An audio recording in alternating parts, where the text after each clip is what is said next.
We're ready. Okay. Recording? Yes, sir. All right. Good evening, everyone. Would everyone please rise for the Pledge of Allegiance?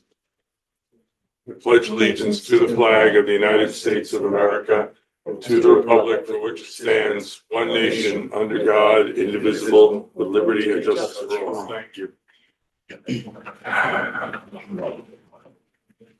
Madam Clerk Treasurer, would you call the roll, please?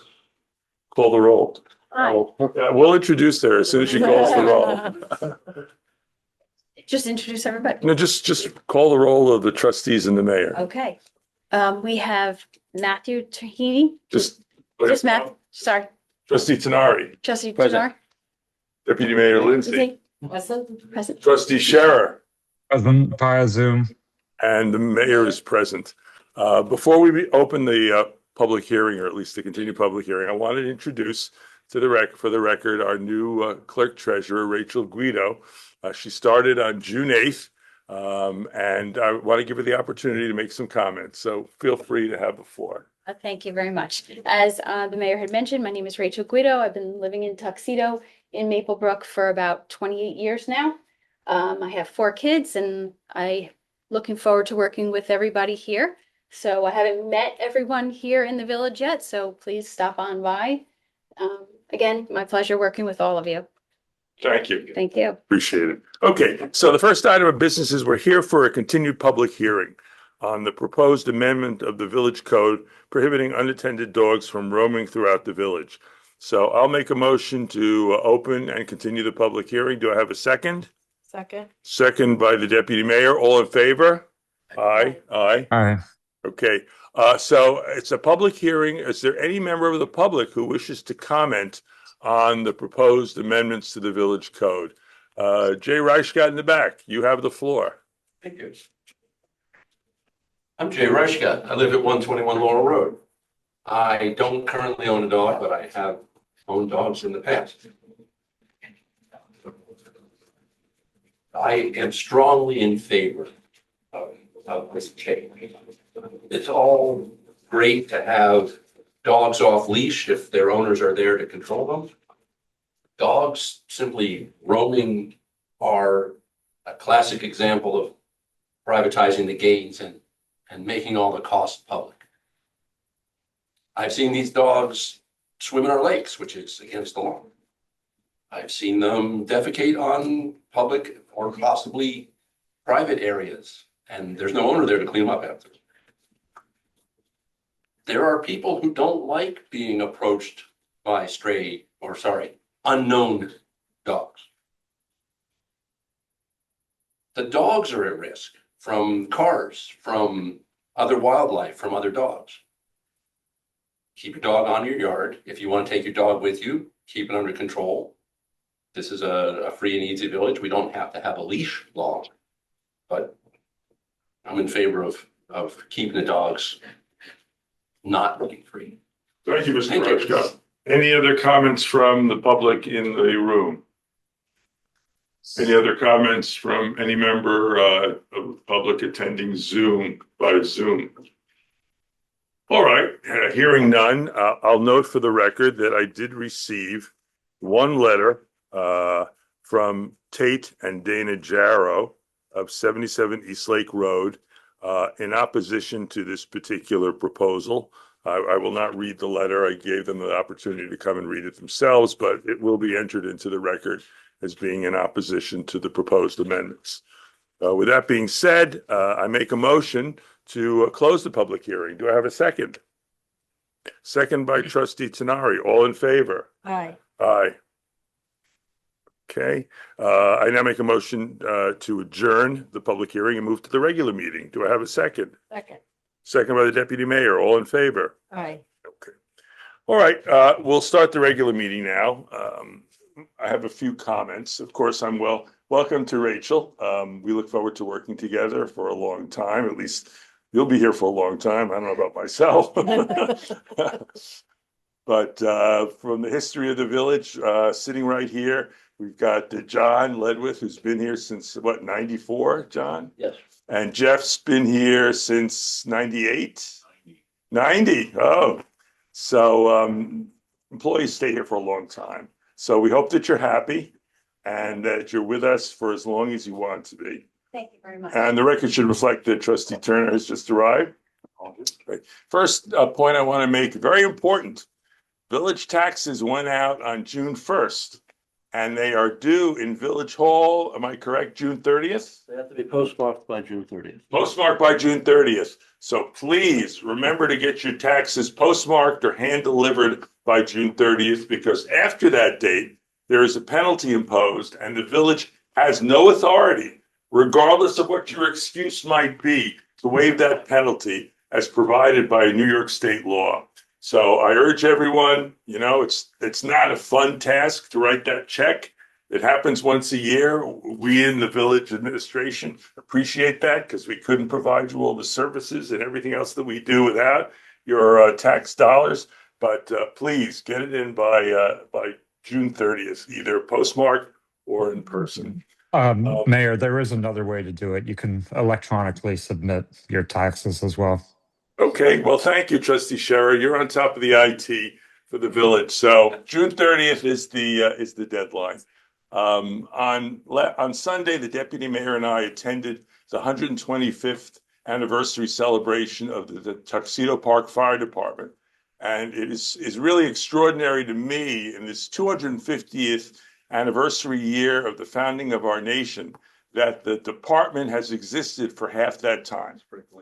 And I have to tell you that the ceremony was great. The hot dogs were wonderful. But the best part about it is the exhibition inside the Historical Society.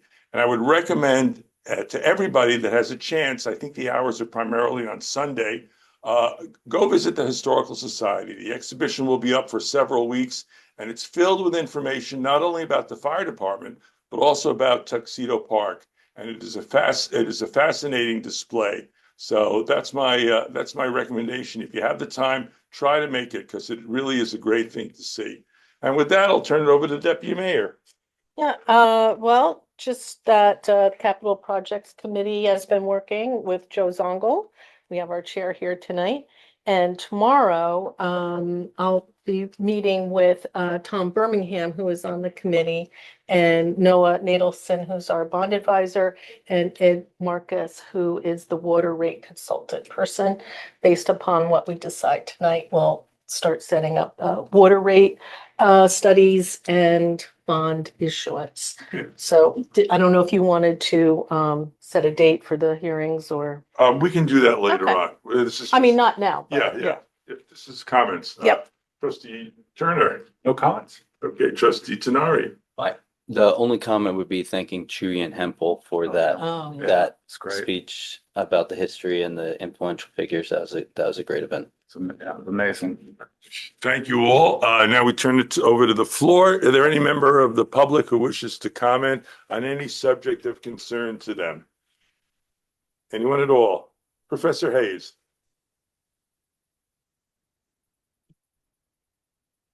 I just had an opportunity to read the lake manager's report, and I might make a couple of comments about it. He has, after he did the study of the milfoil or the plants in the lake, and he produced a very good map of exactly where he encountered milfoil, and it has spread from last year, but it's not going wild. But I would recommend that the village pull it. And I think there's money in the budget, or this is money in his proposal for that. So I think that should be done. The other thing I think is important is that there are about 17 buildings and homes in the park that have septic systems.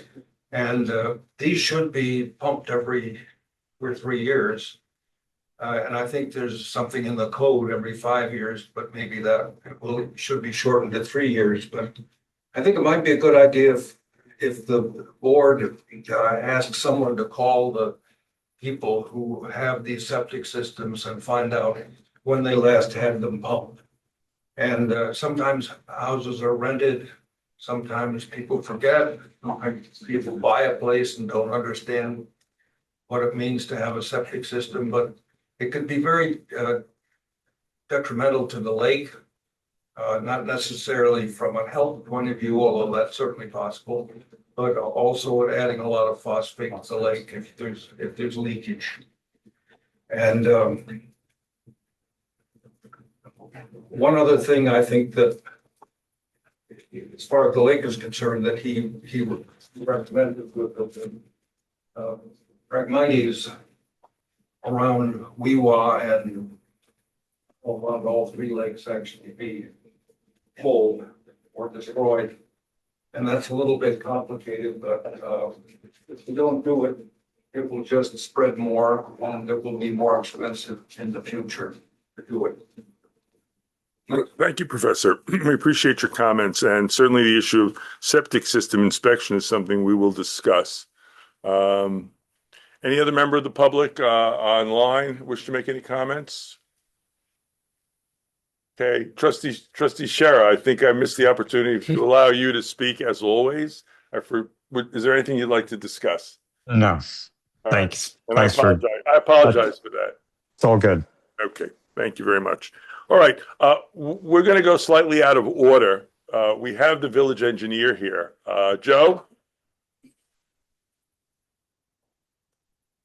Joe Zongel of Weston and Yes. Sampson. Yeah, Joe, you're good enough to appear at the meeting, so we're going to take you out of turn. Appreciate it. I asked you to come to discuss a number of issues with the board for the residents to hear, so the floor is Sure. yours. Sure. So as Deputy Mayor Lindsay mentioned, I've been working very closely with the Capital Planning Committee on budgeting and planning capital infrastructure projects. So there's a number of high priority projects that the committee's been prioritizing. We solicited bids for 3 capital projects. One is a sanitary sewer rehabilitation project, which is mandated by the village's SPEEDIES permit, the discharge permit, which is regulated by the New York State Department of Environmental Conservation. The other 2 are water projects. One is what we call Mountain Road Water Main, which I can get into a little bit more detail. That's in the town of Tuxedo. That's a section of old, outdated pipe. There's a large component of it that's asbestos pipe. And the DPW has been responding to a number of leaks over the last few years, which has not only been costly to the village to have to maintain, but also poses health and safety risks when working with asbestos pipe. And the third project is a water project for what we call the Tuxedo Lake Water Main. So it's about 1,700 linear feet of water main that starts by the village's water treatment plant, goes under Tuxedo Lake, and serves the west side of the village. So the west side of the village has 2 connection points where water is served. This also provides water service that goes up Mountain Farm Road and serves that vicinity by Tuxedo Park School. There's 2 connection points. There's the lake connection, and then there's the water main that goes around by the Tuxedo Club down Westlake Road. So it's a very critical piece of infrastructure. So if it were to fail, that could cause some significant water service outages for the village. So for those 3 projects, they all went out to public bid. And working with the Capital Planning Committee, we tried to make these bids as flexible and as village friendly as possible by including bid alternates and different phasing approaches within these bids to allow flexibility for the trustees to receive the bids and decide whether to pursue the full project, the bid alternates, or to throw the bids away. So we wanted to provide as much flexibility as possible. At the same time, working with the committee, they were looking at the water rates, the bonding capacities, and all those things. So we were able to establish budgets and figure out what financial wherewithal the village had to fund these projects. So, Mayor, would you like me to describe the projects in detail? Would you like me to just discuss the results of the bids? How would you like me to present this? Yeah, I think for the purpose of this session, I think you made a recommendation with respect to one of the projects.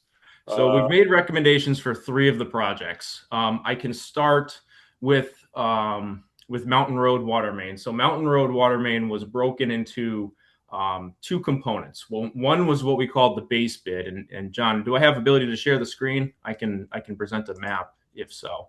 I will let you, one second. Okay. Okay, you should be able to share it now. Okay, fantastic. So to demonstrate the flexibility of the way the bid was formulated, here is the overall key map for the Mountain Road water main project. So you've got Route 17 is over here. This is just south of the entrance to the village off 17. The project consists of two components. One is what we call the base bid. So that is the work that is absolutely going to be done if the contract is awarded. The second part is called the bid alternate, which allows the village to elect whether to pick up that option or not. And the reason that was put in that way was if there was favorable pricing and a good contractor that came in as a low bidder, it certainly makes sense to move forward with awarding the contract. If the prices came in higher than were allocated or we didn't deem as reasonable, the village has the option of deciding not to pursue that and either rebidding it at a later date or like. So the base bid consists of replacing the water main from Route 17 and going all the way to the intersection of Circle Drive, and also replacing the water main up Schoolhouse Lane. Now, the reason that this is part of the base bid is this is the primary feed into the neighborhood. This also is going to eliminate an existing water main connection, which actually is shown going underneath a garage of a residence. And obviously that can cause some issues if there was ever a break for maintenance issues and things like that. The other part of the base bid was the original component of the project, which is this section of Mountain Road, starting at this star and continuing all the way down the cul-de-sac. This is the section that's asbestos cement pipe and is suffering from all the breaks. The section in the middle is older 4-inch cast iron pipe. There's some galvanized pipe in there, and there might be some asbestos within this section as well. This is basically the entire neighborhood. The budget that was established for this project was $1.51 million. The bids that were received, 2 bids were received for the project. This is the overall bid tabulation with all of the different unit price items. The price for the apparent low bidder, which was Regal Utility Services, which is a very strong, well-qualified contractor, was $704,099.75. And then the bid alternate was $715,184.25, totaling a little over $1.4 million, $1.419,284. Our recommendation in consultation with our meeting with the Capital Planning Committee is to award both the base bid and the bid alternate for this price, as this price, the unit pricing and the overall price was below the anticipated budget for this project, and something that the Capital Planning Committee has been planning for the last, I would say, Michelle, probably the last year plus. Yeah. I think since January 25, at least. Yes. Great. Joe, there's been a number of water breaks in the town. Are the areas we're replacing, that's gonna cover all where the water breaks have been, or? I don't know about all of them, but Jeff could tell you where the others are. No, you're not gonna alleviate that problem until all the asbestos pipe in town is replaced, and there's more areas where there's asbestos. But the areas that he highlighted a moment ago have been problematic. Yeah. And the area around the school where it sounds like it's maybe not asbestos pipe, are we having ruptures there too, or no? No, it's in the asbestos. Okay. Right. But this is the system that serves the school. So the connections are off this main. Yeah. And what we try to do in prioritizing these projects is pick areas that are showing that have the high number of breaks and also are going to provide the greatest benefit. So there's a large number of users, as you can see on this aerial map, that are connected to this system. So want to be most cost effective with this by prioritizing the projects. Joe, what's the deadline for awarding a bid on this particular project? Is there a set deadline based upon the bid opening date? There is a set deadline. I believe we have 10 days to notify the bidders, and the contract needs to be executed within 60 days, I believe. I'll have to go back and check the contract documents, but there is a stipulated timeline. Just to be fair to the contractors, because they're providing a bid. As you know, the markets are fluctuating. You see it in the fuel prices, you see it in everything else. So, the bidders have to hold their price for what they submitted, but the village has a responsibility of acting within a certain time range to award the project. So you say it's a 10-day period from the bid opening, which was June. Do you remember, John, the bid opening date? 11? 12th and 11th. I think it was the 11th. The 11th? Okay. So that takes us to the 21st, which I guess is I believe so. I'll have to check. Yeah.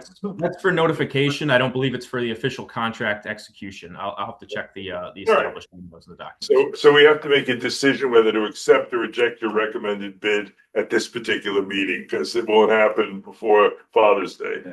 Right. And then we notify the contractor. They have to then do their due diligence. They then have a window to provide the required performance and payment bonds, the insurance documents, and all the other contractually required information before the final execution of the contract. Okay. Joe, it sounds like we budgeted 1.5 for this.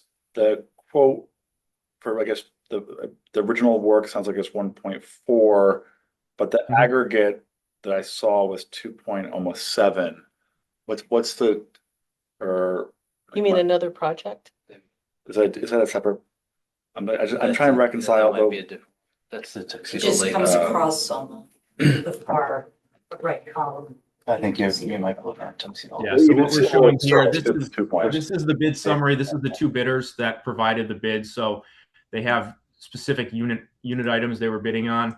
This is the subtotal for the base bid. This is for Regal Utility Services, and this one is for TAM Enterprises. So the sum of these two comes out to be this bottom number here. Got it. And with respect to the base bid, that's a bid that we contract and we are held to that. With respect to the alternate bid, is that something in terms of it's a late work, subsequent work, we can make a decision about that later on? Or are we held to that number that they've cited? So I did speak with the contractor, and for this one, they said they'd be willing to hold their bid because they're obviously interested in getting the work and doing the work. Right. So if you award the base bid, you do have the option of awarding the bid alternate at a later date. I believe they said they would hold their price through the end of the year. The anticipation is that they would start around September, and then what we're expecting is they will probably have to do the bid alternate work in the spring of next year. This is something that you don't want to be doing during the winter time for obvious reasons. Yeah. Okay. Hey, Joe, one of the issues we saw with some of the recent work were change orders.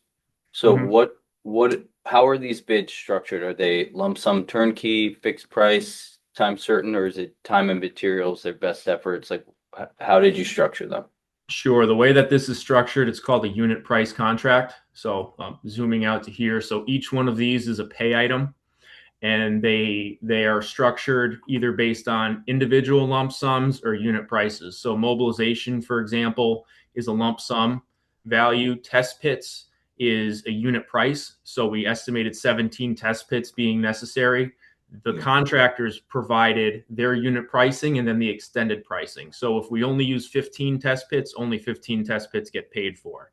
And as part of this, what we do is we round up to provide a little bit of a contingency there.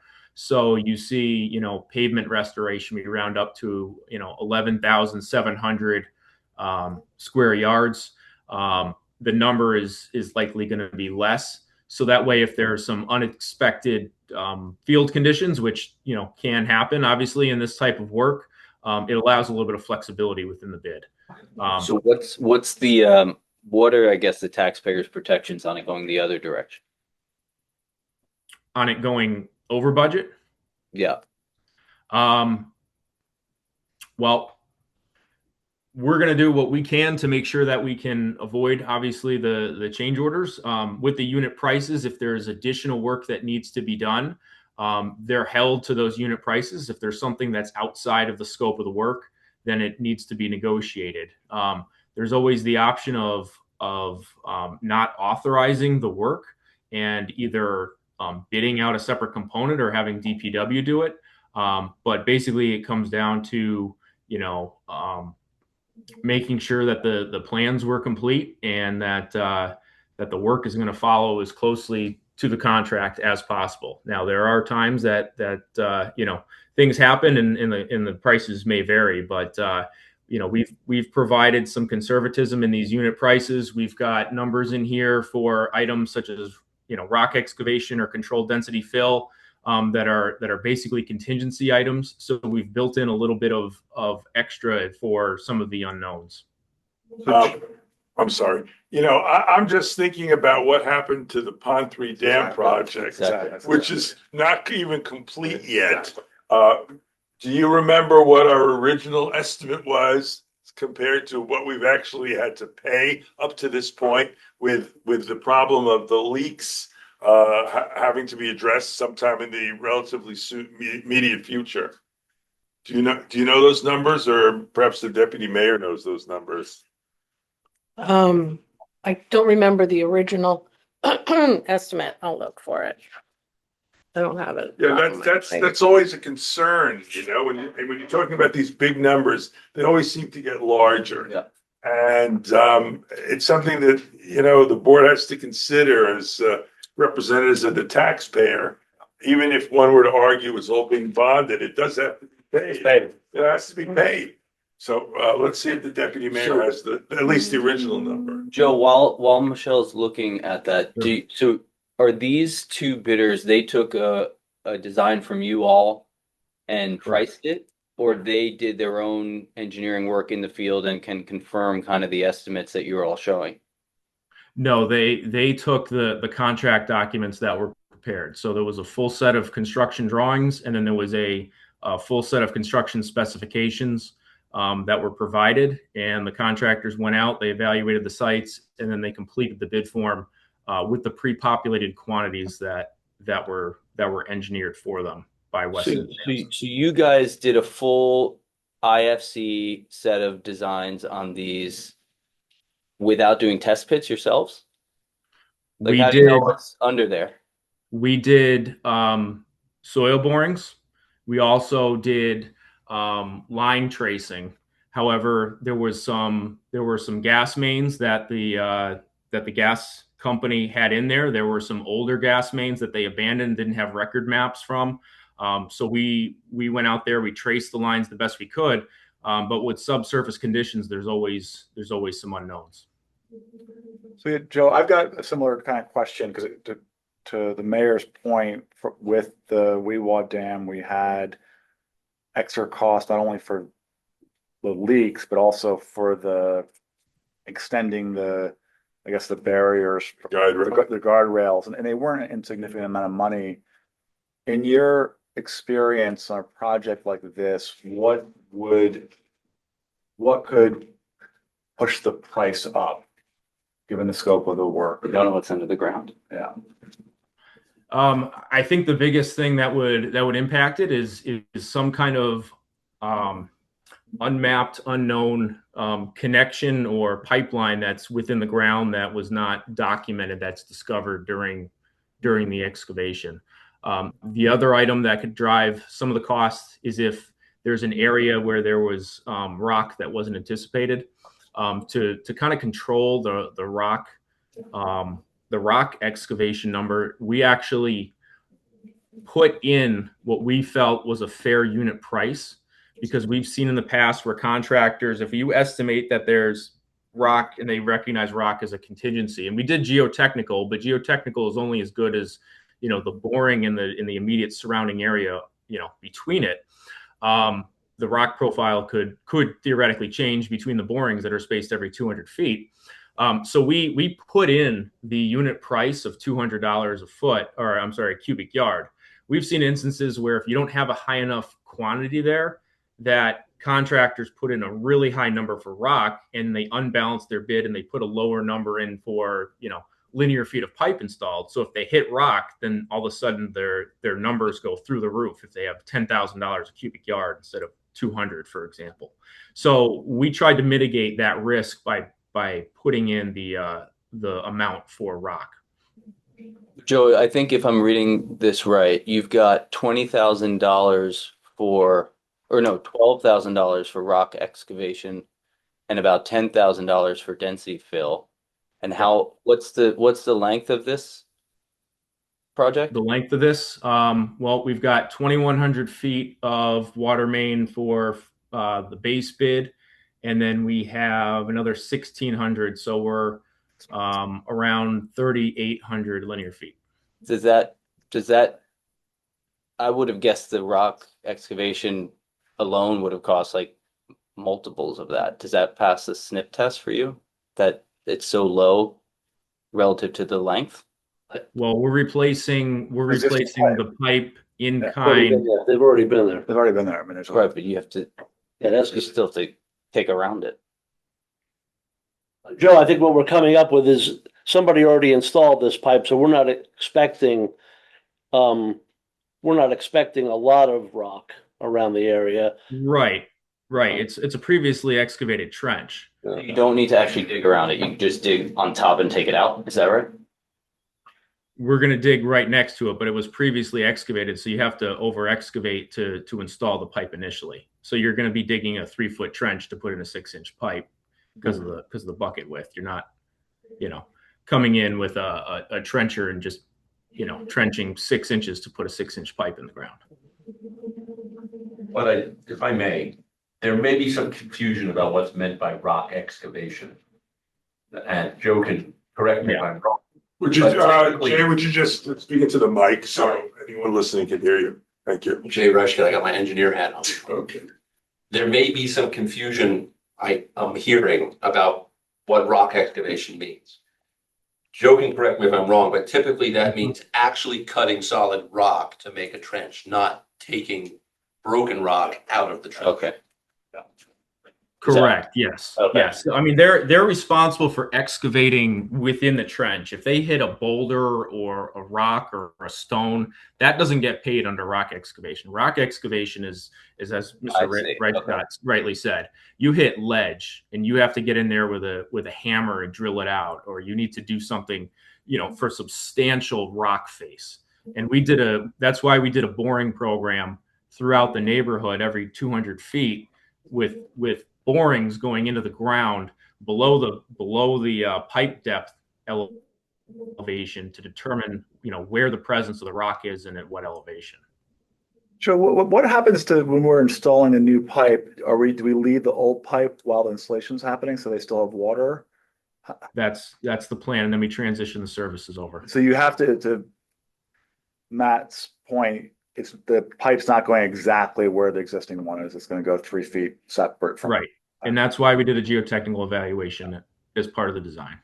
So it sounds like you feel like we're not going to be in the same situation with this one as we were with the dam, where we have unexpected costs which aren't insignificant. Yeah, one of the drivers for the dam was that the original scope was to just repair the dam, but as the design was going on, there was a request to add additional guide rail along the both sides of the roadway. So those were added into the plans later on in the game.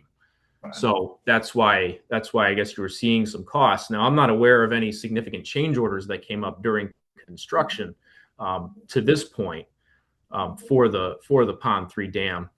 Aside from they have one that's pending for some footings for some of the guide rail posts, but aside from that, the bid came in higher than what the anticipated budget was, but there was that guide rail scope was added to the project, and the contractor, for the best of my knowledge, at this point has stayed within their contract limits.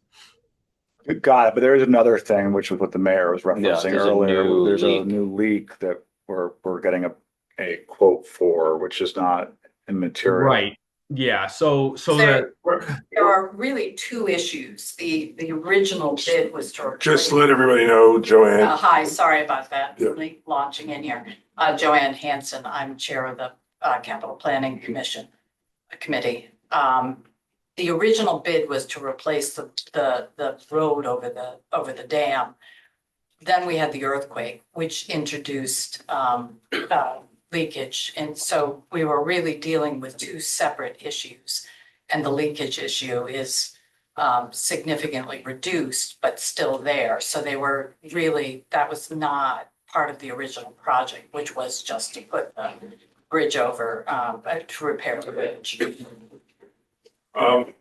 Okay, I guess the best thing to do at this point would be, there are 3 projects. So would you be able to move on to Tuxedo Lake next and give us a brief summary of that one? yep. So Tuxedo Lake. Let me get to a better drawing here. I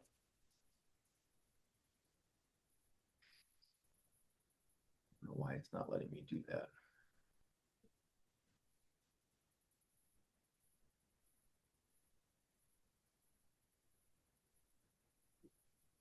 See if I can get an overall view here.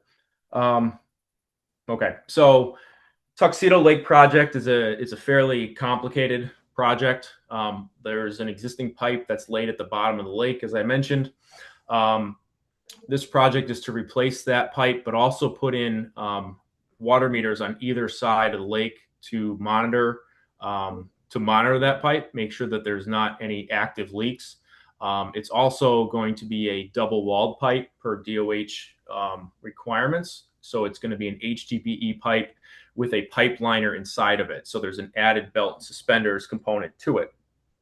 What this is consisting of is we broke this into 2 phases. Phase 1 is going to be working on either side of the lake by putting in new infrastructure, where we're going to be connecting to the existing water main, putting in a water meter in a vault, and then connecting back to the existing main, also having a stub coming out to a concrete pipe anchor that's going to be a large concrete, basically a large concrete wall that the pipe is going to go through as a restraint. We're going to be putting those on both sides. This will allow the village to be able to monitor the existing pipe through each meter. You can compare the water meter readings on both sides to determine if there's any loss. The second phase is... Can I just interrupt for a sec? This Sure. concrete wall, how is it going to be above ground, and how large will it be? It's going to be below ground. Oh, It's below ground. I want to see it. Yeah. No, we're not building any large walls. This is below grade. So here's existing grade. The pipe is going to be underground. You get your meter vault here. We're looking at this in profile. So this is looking at the ground and then below ground. This wall is going to be serving 2 purposes. One, basically to dam the water from following the pipe trench up into the meter vault. Second is going to be as a gravity restraint for the HDPE pipe, because HDPE pipe can expand and contract with the change in temperature. So this will restrain that pipe from moving around and pulling. The second component is installing the HDPE pipe, which will be floated across the lake. They'll need to have a barge to bring that across the lake. They butt weld the HDPE pipe, so it'll be one monolithic pipe across the lake. They're going to pull the specialized liner through it. They're going to fill it with water, and then they're going to attach anchors every 10 feet, concrete collars to this pipe, and then they're going to fill it with water, and it's going to sink to the bottom of the lake. So that's phase 2, and that's how they're going to connect it to both ends. We did an internal estimate, and this is a fairly complicated project, as I mentioned. We did an internal estimate, and then we also reached out to a contractor to give us some pricing prior to the bid coming out. And we budgeted around $1 million for this work. The bids came in significantly higher than that. And unfortunately, one of the contractor that gave us the price did not bid on the project. The results of these bids are that J. Fletcher Kramer was the low bid for phase 1, which is the land side work on either side, which is the meter vaults and the and the head wall and the meters themselves, and the connections to the water main came in at $352,100. Phase 2, which is the installation of the pipe spanning the lake, connecting those two locations, came in at 1.53, $1,530,500.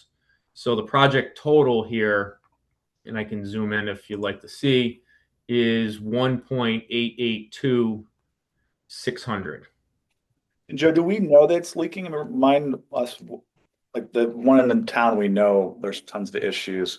What's the catalyst for why we have to do this? Yeah, this pipe was, 1931. this pipe was installed. It's nearly a century old. We're not 100% sure if it's leaking. The meters will determine that, but we want to be prepared because if it is leaking, then it will need to be replaced, immediately because there's a cross contamination potential there. And this I assume is the same bid structure as the other ones? This was a similar bid structure as the other one. Originally, we were recommending phase 1 and then seeing what we can do to work with the contractor to kind of, work together to potentially value engineer some of these items. So like the cofferdam, for example, is fairly pricey compared to the other bid.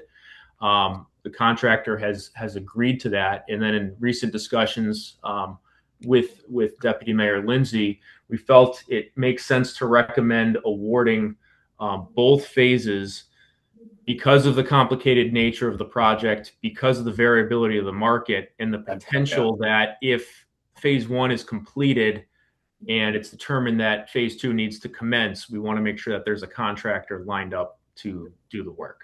Joe, what's the useful life of a pipe that they're going to be putting in the lake? HDPE is usually around 50 to 75 years plus. In water, though, not underground? Yeah. Yeah, and it's also going to have a Kevlar reinforced liner inside of it that'll be able to be removed and replaced as well. So the HDPE pipe, it's a very thick walled pipe that we specified. So it's going to be able to stand up for abrasion and impact and things like that. And then you've got the liner inside it. So you've got double protection there. And it sounds like we could replace the liner if need be without replacing the whole pipe? That's the intent, yes. But the useful life is for the outside. The outside, yeah. So Joe, I mean, everyone in Tuxedo cares about the lake. Can you do like a 20 seconds on the actual, like the layman's terms on how you're going to install it across? Sounds like you're just laying it and submersing it, but how does it work? Yeah, they're going to have to bring a small boat or barge out there, and they're going to weld the pipe. They're going to bring it across. They're going to bring it across the lake, and then they're going to put the concrete anchors around them. So they're going to bolt them on, and then when they add the water, that'll counteract the buoyancy and it'll sink to the bottom of the lake. So there will be some boats on the water to bring it across the lake. And then when you compare the two bids, it sounds like you got one of those items lowered today or yesterday or something. Is the recommendation to approve the number with that reduced? Right now, the recommendation is to approve the low bid. They're going to immediately, or they will start with phase 1 because that's how they would have to install the project as well. And then I want to have a meeting with them to discuss what their assumptions and approach is for some of these items to see if there's ways that we can come to an amenable agreement on perhaps changing means and methods that they were anticipating. My question, I guess, is the same. What happens if we don't come to an agreement about a reduction in price? Are we bound by their bid? You're bound by their bid. Yeah. Okay. The So worst So case when your scenario. experience, how often do these numbers really move? Well, I spoke with one of the vice presidents today. I've had, if we come up with a better solution in speaking with them, you know, the village can control that. If they want to, you know, issue a change, we can do that. And we can also, since this is a unit price contract, you know, the village has the ability to you know, and terminate the contract. But so aren't, at least I think the item we're talking about isn't just a single item unit price issue that we have? Can we just, we're not coming up with a new concept. We're just saying your unit price is too high. It should be more in line with what we see others if you want the contract. No, it would be, we can't go in and just say, we can't just negotiate the price of the unit contract, but what I'd be looking to do is understand what their approach is and their means and methods, and we can find out if there's a better engineered solution that they would agree to. All right, I don't want to spend all evening on this, even though we have to make certain decisions. So is there one more project? There's one more project. Okay. Which is the SSES project, which is the sanitary sewer rehabilitation project. That's through a number of different areas within the village. The bottom line on that one is that these bids also came in high, and surprisingly so, where the estimate was around $400,000. National Water Main, we've worked them in the past, very good, very reputable company, came in at 800. Arold Construction, who did the last project and where our estimate was based off of their unit prices, came in at 974. TAM, who did the construction prior to Arold on the last sewer rehab, came in at 1.25 million, and JR Cruz came in at 1.6 million. Now, I spoke with one of the contractors trying to understand why is there such a discrepancy between the unit prices they provided a couple of years ago and the prices that were provided now. And the feedback that I got was that they learned from, apparently it was very costly for them to work in the village. A lot of these sewers are running cross country through woods, through private property. There's a lot of restoration and they need specialized equipment. And apparently it was very costly for them to do it on the prices they provided. Now, our recommendation on this one, and there was a very good suggestion, in my opinion, from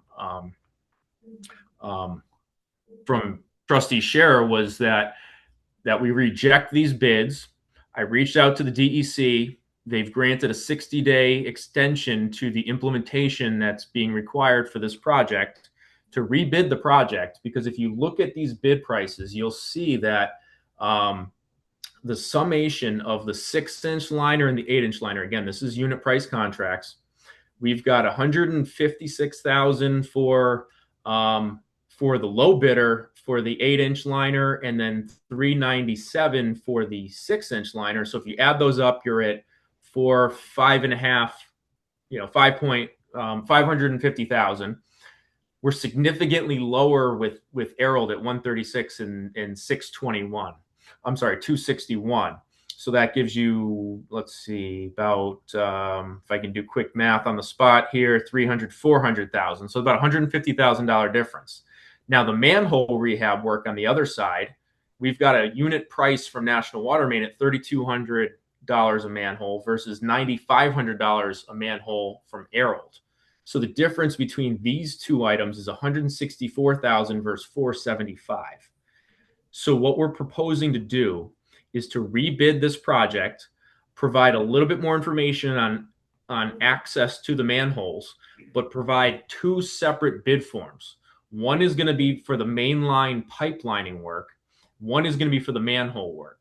So it's essentially going to be two contracts. The contractors have the ability to bid on one bid form or bid on the other, but this gives the village the ability to potentially award manhole work to one contractor and lining work to the second contractor, and basically get the best pricing for both aspects of the project. Questions? All right, that sounds great. A brief summary of the Pond 3 Dam and what your proposal is to deal with the leaks. So the Pond 3 Dam, as was mentioned earlier, there was an earthquake. It was discovered that there was some leaking through some of the abutments of the dam. We prepared the documents to grout the the active leaks in the surrounding areas. That was successfully done. But what happened is the water now was finding other ways through the stone parts of the dam. So one of our colleagues from the local office went out recently, looked at it, and is working with Jeff Voss to drill some relief holes. The thought is that there might be water that is caught within the stone structure of the dam, and he's going to evaluate that to see if the water is permeating through the dam or if it's water that's being held up within the wing walls and the abutment of the dam. So we're going to evaluate what that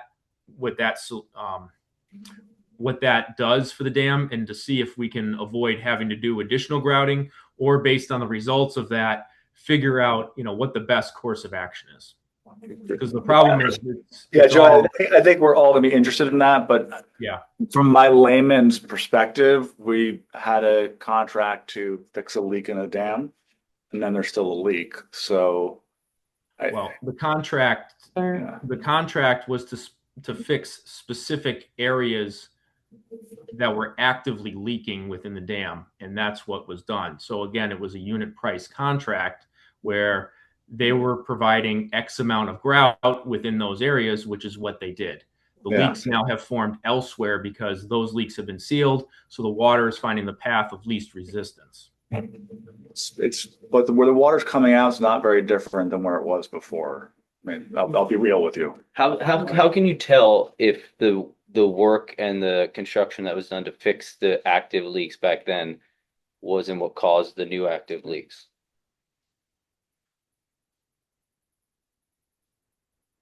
Are you saying the act of grouting and filling the active leaks? Yes. Causing just the construction work that was happening for 4 months on the dam.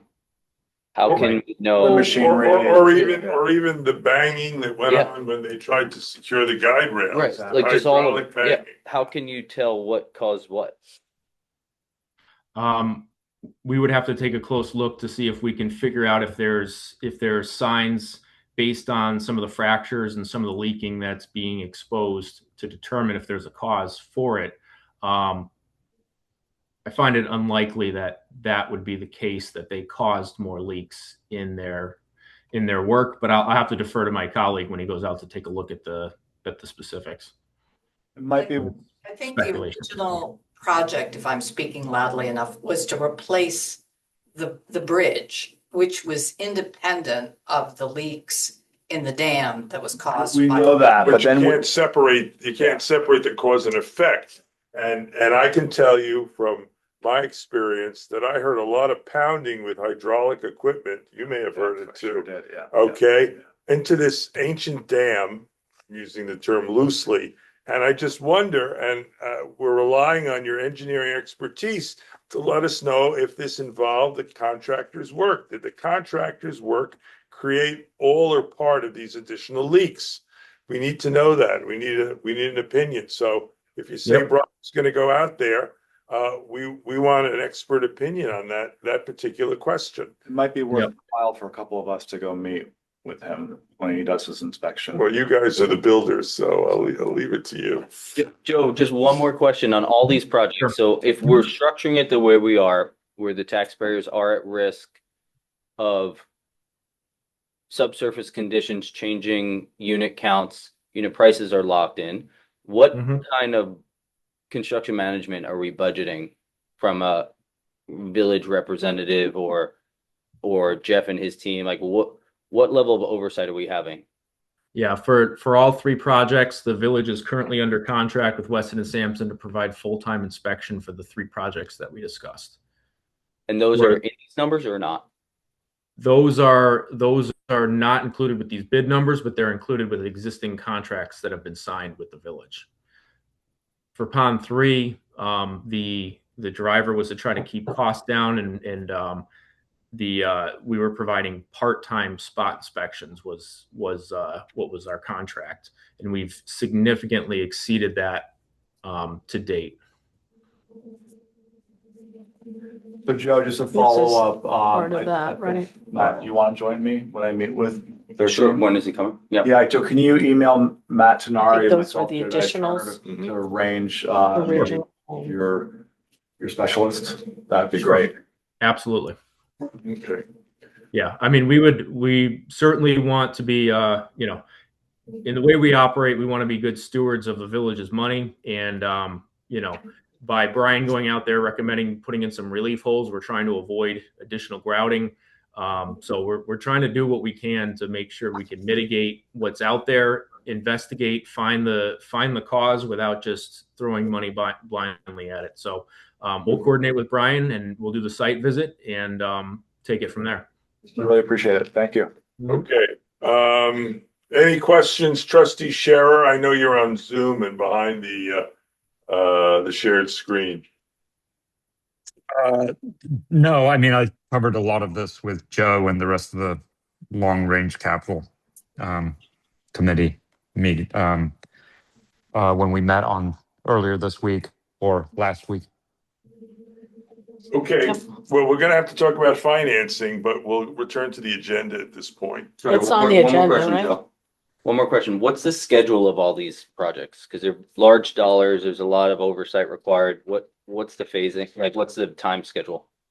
Yeah, I've actually had both contractors for both water projects indicate that they want to start around September, and that'll take it through the fall. The SSES, the sewer rehab, is obviously to be determined, but we're targeting the fall as a start time for that as well. Fortunately, these are all in separate, distinct locations within the village, so it'll be spread out and limit the impact. And do we have, I mean, obviously you all are doing construction management, but do we have on our small team the capacity to be doing all those projects essentially at the same time? Well, Weston and Sampson will be providing full-time staff to be on site. So it's a matter of the DPW being able to assist when needed. But the contractors, you know, once they're on the job, it's their responsibility to do what needs to be done within the contract. So there's not a lot of dependence within the village for village staff. I'm not sure if that fully addresses your question. Yeah, I think so. Thank you. All right, thank you so much, Joe. My pleasure. We'll be in touch, that's for Okay. sure. Okay. All right, we're going to return to the regular agenda in the order it's printed. Court reports for April were attached to the record. Chief Alan Faust.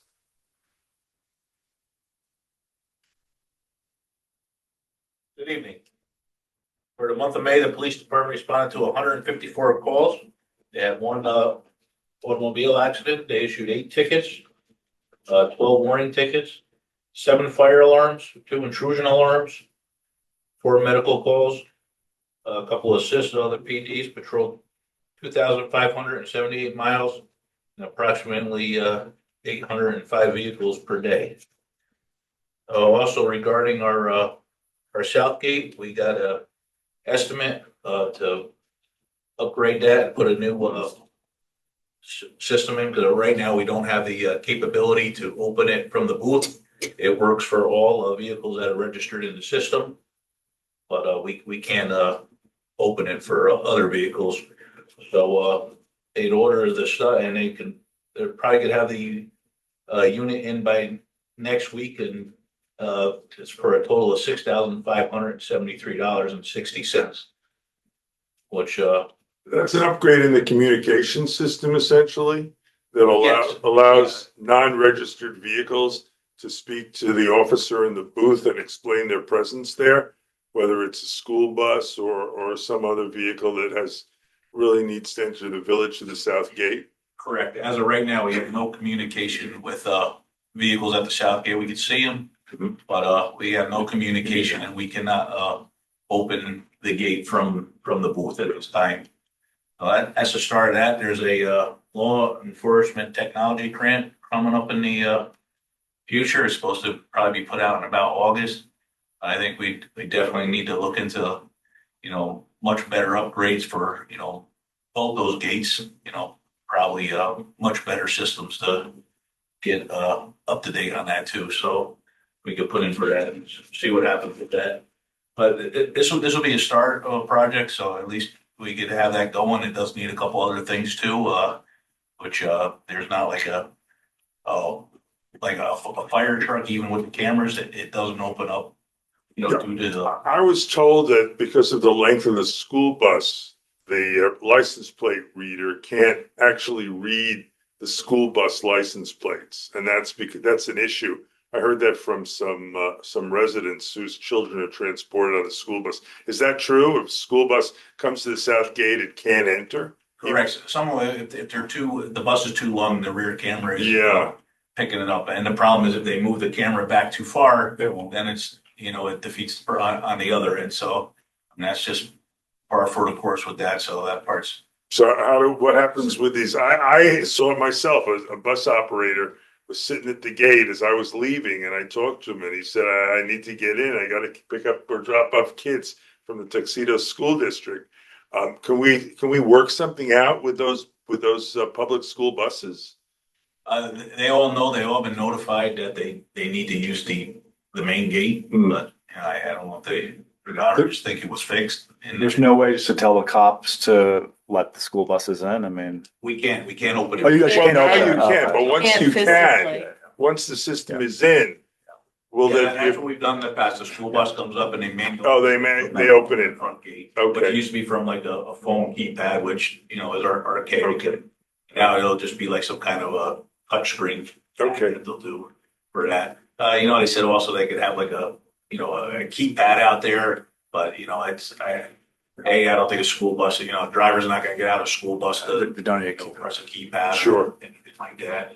How quickly could they install it? He thinks within the next 2 weeks, that part of it could be done. And then we can worry about the other upgrades in the future. yeah. Okay, one thing I have, Chief, this morning, I was heading south on the causeway, and a vehicle, silver or gray Hyundai, was heading north and must have been going at about 55 to 60 miles an hour with flashers. I went, instead of going home where I was headed from the village office, I went down to the police booth and spoke to the officers. One of the full-time officers was there, as well as the booth officer. And I asked, did you let in this particular vehicle? And I described it as best as I could. I was unable to follow it. They say they know who the young driver is. I would respectfully request that a conversation be had with this young driver. I believe it was Officer Serene and whoever was in the booth. Because I have been here 15, 16 years. I've been here 10 years. I've never seen a vehicle drive that fast. It was shocking to me how fast he was flying along the causeway and then disappeared as he turned around Westlake Road at the club. And if we know who it is, he has to be spoken to. Absolutely. We'll take care of it in the morning. So Mayor, I had a similar incident maybe 2 weekends ago. I was walking along the causeway just as you go around the corner, starting to go up the hill away from the lake, with this woman who was driving not 55 or 60, but really fast. And I put my hand out to her to ask her to slow down, because that's a very dangerous corner, as everyone knows. And she just smiled and kept zipping along. So I called the front gate and the booth. Unfortunately, by the time I had reception, I was already at home.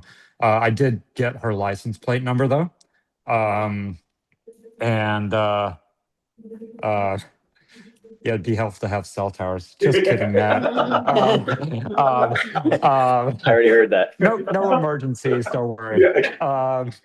But anyway, I did get hold of the police, and they said they'd figure out who it was and give her a call. But this has to end. It has to end. We have these roads are shared roads. We have people walking, we have people jogging, a lot of joggers now, people on bikes. It just needs to end. Especially that where they sit on constantly too doing radar, just, I understand, but once we are able to identify the culprits, Yeah. especially a young man, okay, who lives here in the village, somebody has to talk to him. He has to understand the risks he's taking to himself, and to everybody else who's driving or walking or biking on the road. Because it was, look, I deal with motor vehicle accidents all the time. It's part of what I do, and I hear terrible stories. But this was shocking to me. If I could have been able to make a U-turn on the causeway, which you really can't do, I would have followed him all the way and scolded him myself. But he was gone in a moment. So yes, if they knew to play with him, make sure tomorrow that he will be. they know who he is. Educated. Yeah, Wonderful. Okay, thank you. Thanks, Chief. Okay. All right, next will be DPW Supervisor Jeff Voss. Everybody, over the past month, we completed our paving project, Pawtucket Camp Comfort Summit, Weewa Circuit, and East Lake Stable Road. With the estimate was 33,400 tons of asphalt or 3,412 tons of asphalt. We were actually 100 tons under that. I'm very pleased with the way everything came out, how they performed the work. So I hope everybody's happy with that. Just with respect to that, I just want to let you know, Jeff, you can't please everybody, because I don't know whether you're aware, but we actually got a complaint I saw that the asphalt, the new asphalt, was too hot for someone to walk their dog to the Weewa. Somebody did complain about that. It was too hot for her dog's paws, and the resident was very unhappy about It looks great though. it. And I'm sorry, what's the proposed solution? Well, I guess the proposed solution for that particular resident would be to paint a path in the middle of the road all the way to wherever it is she was taking her dog. But I don't see a solution that's worthwhile. Go ahead, please. I'm sorry. So we had to install a new mirror on the blind corner on Crow's Nest Road. The old one apparently had a sort of a cardboard backing, and over time the weather it collapsed. So we ordered a new one with a better backing, so hopefully that won't happen again. We've patched potholes. Antio, Westlake Stable, Tuxedo Road, Lorillard, Weewa. We've been weed whacking the edges of the roads around the entire village. Fallen trees as usual. I was also asked if we could weed whack the village trails, which we have started. I think we still have a few left to do, but we've got the majority of them done. And we finished painting the picnic tables and benches at the Weewa and replaced some of the broken and damaged boards on the picnic tables. Once a year, we have a scrap metal pile, over the year, which we replace old metal pipes. We have a stockpile of it, so I called the local scrap yard, and they brought a dumpster and they took it, and the village, I think. They gave you cash, right? I think we got a. I'll give you cash. $400 $471. Regarding Pond 3 Dam, we did drill the hole that the engineer recommended we drill, so they should be able to do their assessment. Worked on trucks and equipment. We also got under the Weewa Dam and greased the universal joints in the shaft for the to be able to open and close the valve to lower the lake. We repaired and raised to grade a couple of manholes, water meters repaired. We painted a fire hydrant on Lookout Road, took various water meter readings requested by Denise, performed utility markouts. we had to do some work on the sewer pit at the water plant. We had a faulty float that we replaced. We worked on one of the booster pumps at the Mountain Farm Pump Station. We tore it apart this week and it has to be replaced, so I have a new one ordered. So as soon as that comes in, we'll put it in, but there is a secondary pump there. And that's it. The question, just want to go first. Ava, our beach manager, is going to report with respect to the floating dock that there are some issues with it.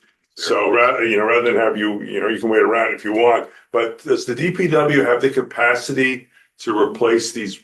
That whole raft needs to be replaced. We've been saying it for a couple of years now. Yeah, because the town recreation director expressed a concern to me about the condition of the raft as it relates to the summer camp. Kids could get hurt. It was bad at the end of last summer. It needs to be. It needs to be replaced. But the pontoons can be Of course. reused, right?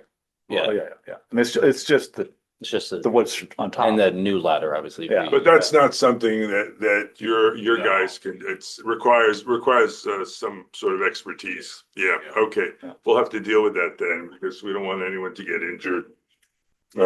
Jeff, the other question I had for you is, what about the causeway? Do we have any plans to clean up the causeway? It's getting overgrown again. I mean, we could do some trimming. I'll get a hold of Chris Gow on it because I know we worked with him last time. It's starting to really get overgrown again. When did we do that? Last spring or the year before? Might have been the year before. We did it. We originally did it, I think, 2 years ago, but then we did do it again last year. So, Yeah, I had a question. Where does the club property stop and end there? Because I noticed, Jeff, that there's a path leaving from where the fire pit is at the boathouse out along the causeway. And I'm just curious, like who's actually responsible or where do the responsibilities begin and end? know where their property ends. I would think not much further south of the boathouse driveway. Yeah, the club's property stops just south of the fire pit, pretty much. Okay. Because it looks like there was a path. There was a path for many years there, I understand. And at one point, there was a bench on that path. Mhm. Yeah. I mean, if we're gonna just throwing it out there, if we're gonna clear the causeway, might as well recreate that path and reconsider putting a bench there. I mean, I don't think, some people would probably love to see it cleared, but I think there's a lot of people that wouldn't. So There's a middle ground that we can I'll find. do whatever somebody decides they want done. It's overgrown is the Take it point. as far as you want. And there's invasive stuff there too. Yeah. It doesn't look, the current status does not look very welcoming or reflective of what the town would live in. Jeff, can I just what you said there are people that wouldn't want it cleared? I'm just Because of the buffer to the lake, from the road to the lake. I mean, Jim Hayes is in the audience. I mean, I don't think that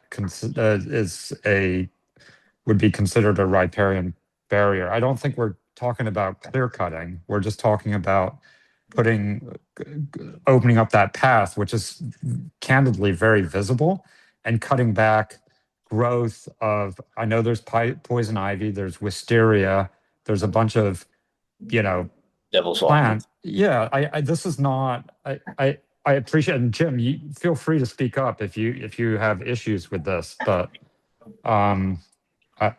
we're not talking about clear cutting here. Let's see, trim, not clear. Professor? Well, I don't know if Jeff isn't through. Oh, no, I am. Done. Yeah. Thank you, Jeff. The causeway is quite close to the lake. And there is a certain amount of, that comes off of cars and whatnot that goes there, and it would be good to have vegetation there, and nobody's talking about putting in a lawn. You have bushes, but I guess if the bushes are cut so that people can see the lake from the cars, but to allow it to grow up so that and it's certainly if there's wisteria in there, then it should be pulled. And then I suppose there could be some consideration of planting things there too, and making it look a little better. We're just received the Princeton Hydro report on the borders of Tuxedo Lake. So I haven't had a chance to read it. It just came today, but they will have recommendations. So we'll get back to you on that. Okay, thank you, Professor. Okay, moving on, John. Yeah, a number of inspections were conducted since the last meeting. We had one minor incident where the contractor wasn't complying with the plans. So I notified the property owner and the engineer who developed the plans. They're supposed to address it next week with me. Other than that, no big issues to report. Okay, thank you. The water department reports are attached to the record. Treasury reports, I'm not sure. You haven't had a chance to work on, have you had a chance to work on any of the financials? Is that it? Great. Oh, wow. Okay, so our new clerk treasurer has performed her treasurer duties with great aplomb. Thank you. Okay, those will be attached to the record. Next will be our new Weewa Beach manager, Ava Rattazzi. So thank you for being here. Great start to the season so far. Weekdays are a bit slow as of now, probably because the school's not fully out, at least the public school's not. And a lot of the families that come during the week are public school families, which if I could recommend for next year, maybe change it back to opening on weekdays after Father's Day weekend, because you're spending money on lifeguards for full days, and there are days that we just have one swimmer during the week, and just be open on weekends up and after Memorial Day. It used to be like that for many years, like basically my entire life up until last year or the year before, if I remember correctly. Just Blame him. just as a possible money saver. I also increased the age for guest passes because last year or year before it was decreased to 2 years old to count as guest passes, but the cost of guest passes had increased. So I think just to be more fair to families that come, just increase the guest pass ages, because 2-year-olds not doing very much. Ava, are people using guest passes? Yes. Okay. Yes, we had a birthday party there this past weekend, and they used about 13 of their guest passes, which is, So the systems were, I think last year the system was kind of broken a little bit, but we're back on track. yes, we're back on track with the guest passes. Awesome. And did you update, maybe John, it's not the website, but did members know the change in the rule? Not yet. Okay.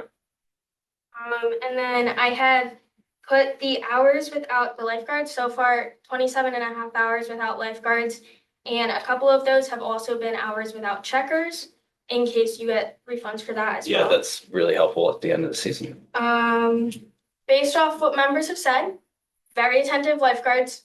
I know in prior years, at least like the past 2 years, some lifeguards have not really paid that close attention to the water, have been on their phones. Hanging out But with friends. yes, but the lifeguards this year, a lot better, more attentive. And they're getting to know the members, at least the regular members, which I think the members really enjoy. Maintenance, you guys mentioned the raft.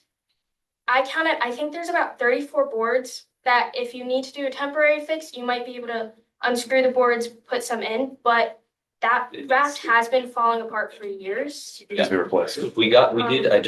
John, I was just able to find it. We got a quote last year to replace it Katie got a quote for $7,500. So I think, I don't know if that falls above or below procurement stuff, but we might want to ask whoever that was to refresh and maybe get one other. Yeah, I agree. And you can reuse the ladder. The ladder is still. It's brand new. great- Yeah. Yes. And the buoys underneath or whatever they're called. One of the 2 lifeguard umbrellas are broken, not a major issue, just to keep in mind, but I think one breaks every year, I feel like. So, I also spoke with Mrs. Takeuchi, who was the president of the Old Weewa Beach Club. And she talked about how the old Weewa Beach Club committee, they usually sponsor at least one event a year. And I was talking to her about our events. She is open for them to possibly sponsor the Ice Factory truck the day it comes, and also part of the camp out, which we'll get to. I have the list of events for you guys.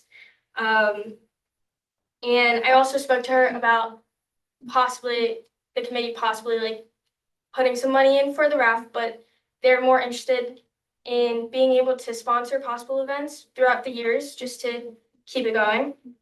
I have also tried to inquire about the Cosperia taco truck. Haven't multiple times, haven't gotten a response, so they're not in any of the events as of now. And I have created a feedback form that I would like to send out and post just for any members. If they have any feedback or ideas, I'd love to hear it so we can possibly work with them.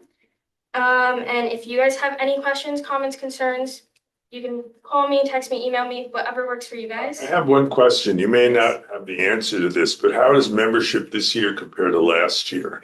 I'm not sure yet, but I could probably get those numbers.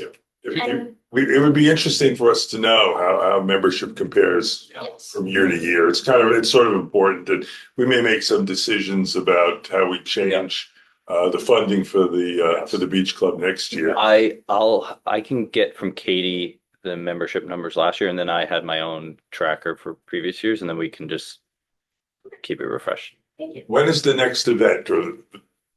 So the first event or event weekend, I was thinking for next weekend as like a summer kickoff. That Tuxedo schools, like the public school, their last day of school is the 26th. So one of the events is a movie night or multiple movie nights. We could do one on the 26th night. It's very easy to put together. I have a projector. We hang up a sheet. We show a movie. But the main kickoff event I was really hoping to do was a Weewa Beach Club Olympics for all ages. It would be like egg toss, tug of war, the sponge to bucket game, and potato sack races. This is a relatively low cost event for how much people can do during it and how many people we can include. And we could get ice pops since Ice Factory was busy that day. We could get a bulk pack of like 250 ice pops for less than $20. And any leftover ice pops can be brought to future events. Let's see what else is there. So That's just great, Ava. Well, thank you so much. you. I mean, I think you're doing a great job, and we really appreciate that you made yourself available. Here. Yeah, that was a really great report. Well done.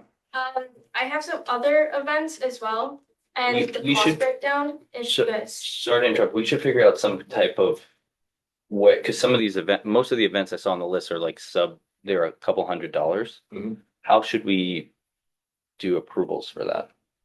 Well, I think that the Weewa Beach has a fund Yep. with money in it, and I think there should be some discretion given. The board shouldn't have to approve every $100 Especially purchase. once a month, and There's Ava a has all budget, these right? ideas. They have a budget, Yeah, so. Okay. I think. I do have a request from someone in the neighborhood. I guess there was a ice cream truck who played the same song over and over, Yankee Doodle Dandy or something. And I had the request, could they please not do that? Yes. On and on and If you have on. any trucks, I'll ask them to not play their music. No, I was sitting there and I was like, okay, I think it's can turn off. That's a reasonable request. Yes.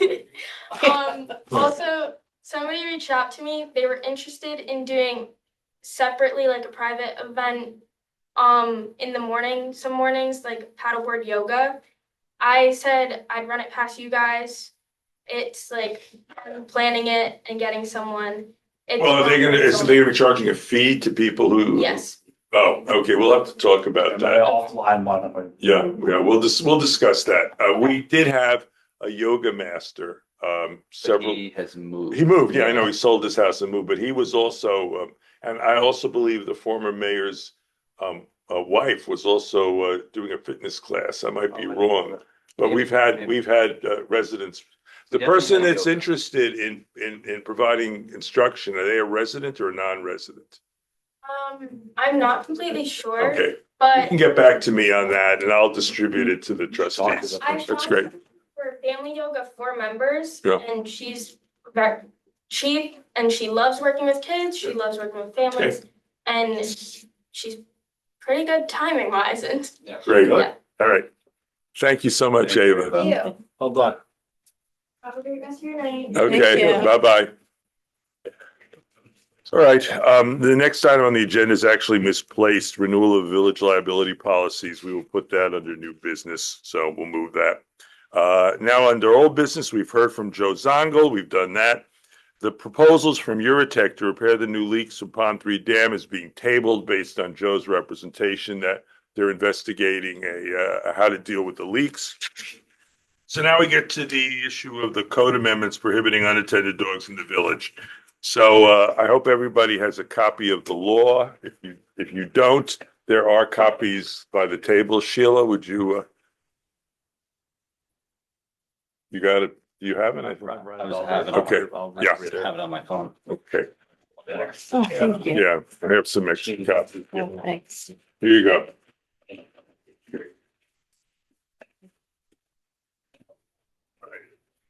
So we held a public hearing on this issue. We got some public comment.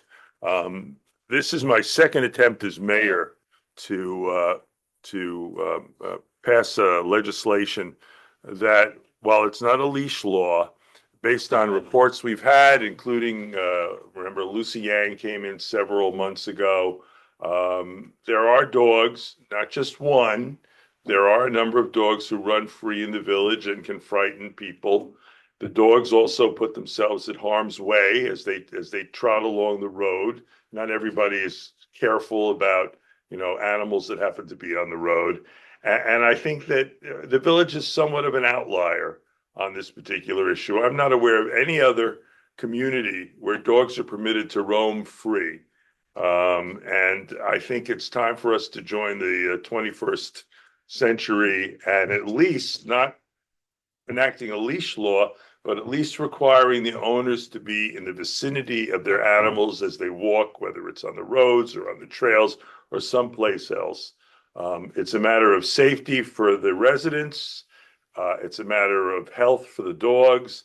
And it would be a tragedy one way or another if a resident is bitten or if a dog is seriously injured. There were 2 dogs running on the Tuxedo Lake in the middle of the winter. I'm not quite sure how they got loose, but there's a video that I've seen, I don't know whether anyone else has, of these two dogs on the frozen lake. And it's kind of frightening to see something like that. And I think as responsible dog owners, of which Sheila and I are, I personally believe that this is the right approach to treating our animals who are more than just pets, but members of our family, and at the same time protecting the safety of the community. So I'm going to make the motion to open up the discussion. I make a motion that be it resolved that the Village Board of Trustees, having held a public hearing, amend Chapter 32 of the Village Code with respect to requiring that any dogs within the village be accompanied by and under the immediate control of the owner, as set forth in the proposed legislation, which would require amendment of various sections, and as stated in the copy everybody has in front of them. Do I have a second on this? I'll second. Second by the deputy mayor. Discussion. The only thing, the first paragraph, I would just make one change. It says the dog, or this is what's required, the dog is within a clear view of the owner and can be immediately restrained. I would just take it out, is within a clear view of the owner, and I would have it read, the dog can be immediately restrained. That would be my suggestion, because I think a clear view is a little too flexible. That would be my only suggestion. I actually thought you were going to go another direction, which was eliminate can be immediately restrained, because I don't know what that means. Yeah. Not to be a lawyer, but what is clear view? That I think everyone That's clear, yeah. That's very clear. Yeah. Immediately restrained. To me, that sounds like a leash. What does immediate mean? It says upon giving a signal or command. I guess that means that the dog, assuming the dog would respond to a command. I'm not. Listen, where I come out on this is I don't think we should have a leash law. And Mayor, I know you're not proposing that. I do think an owner should be present. But I'm not going to be supportive of anything that goes beyond that. I think as long as the owner's present, the dogs that we have in our community, as far as I'm aware, we don't have aggressive dogs. We would know about that. And so again, Michelle, if you're going to start putting real constraints on this, then I'm not going to be supportive. I think the owner has to be present. That's fine. But if we're going to start putting constraints around that, I'm not going to be supportive. So if it says the dog is within clear view, right now it says and can be immediately restrained. What's your thought on that and? I mean, it seems like both things have to happen. So I think clear view again, clear view. I can see a dog from half a mile away. So why wouldn't we use language like the owner must be present? Half a mile is something where the owner has to be in an area where they can control the dog. I think clear view, I mean, it literally could be across the lake.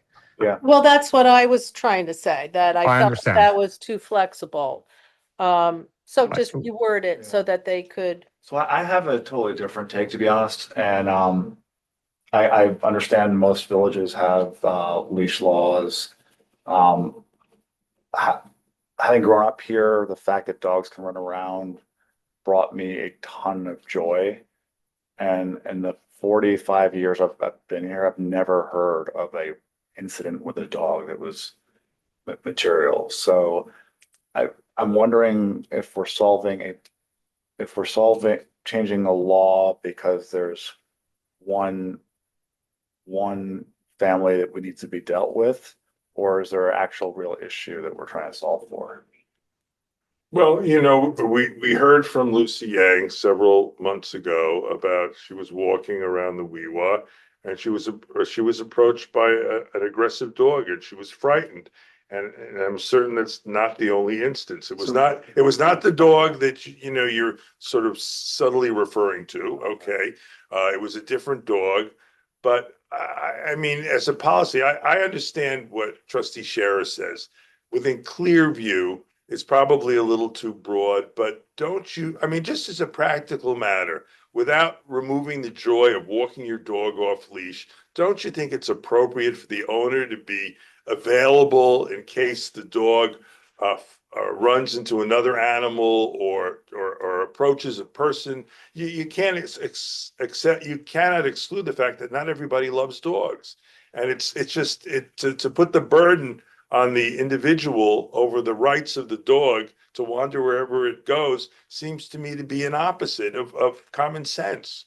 So the broadest possible allowance is fine. I mean, but dogs roaming free and the owner has no idea where they are. And the dog you are referring to, he goes from home to home, heard from somebody who lives on Ridge Road, an attorney who said that dog comes to my house. He sleeps outside my door. He begs for food, and he's completely separated from his owner. And the resident is not happy about that. Perhaps he shouldn't feed him. Okay, yeah. But the dog's begging for food or begging to come in, and is that really the way we want to handle our animals? Let them roam free? Has someone talked to the dog owner? We all know who the dog owner is. I don't, Okay. I don't know. So All if you right, don't mind. but I don't want to name names, So, okay? but I mean, again, I'm telling you honestly how. That's fine. Everyone's, Yeah. you know, I'm not saying that you can't have your own opinion. I'm just trying to make the argument for this law as narrow as you want to make it. I don't have any problem with trustee Scherer's proposal to keep it narrowly focused. We can change the language if we have to. So my view is we got one letter that almost perfectly describes my own personal experience, which is our dogs running around and in a lot of cases getting out of our fenced in yard somehow. We still don't know how they Right. Right. have introduced us to our neighbors that we would have never met. So it has created this sense of like, oh, Georgia's here. I'm feeding her. Can you come pick her up? And it's like a uniquely Tuxedo thing to have the dogs out. Not all dogs are good dogs, but I don't know that this new language, I don't know it actually protects anyone from the dogs because it's still an enforcement issue. In any case, Right. if there's a nuisance dog or a dangerous dog, it falls on the We should police to handle deal it with or without this law. The animal control officer in the town or the police in the village right now have to respond, at least when the police are called. I'm sorry, ma'am or sir, we can't do anything about the dog that's roaming around your property because dogs run free. And this law, if it's enacted, this change in the code would allow the police officers to take action. Now, I'm not saying they're trained to do that because it was never an issue in the village and they have to get some training to handle a loose dog. But it's just my position is that there has to be some responsibility. Matt, and that's fine, and we'll talk about consequences. But Matt brings up a good point because I know, and it may be the dog of the owner that we're not naming, but I do know. I'm really curious. But I know this person. I won't use gender. Has had a similar issue, which is you've got the electronic fence up, but the dog just runs right through it. And so, I mean, what are the? It's not like I think, as far as I know, people are not intentionally letting their dogs out and saying, you know, go forth and roam free. It's the dog choosing to run through the electronic.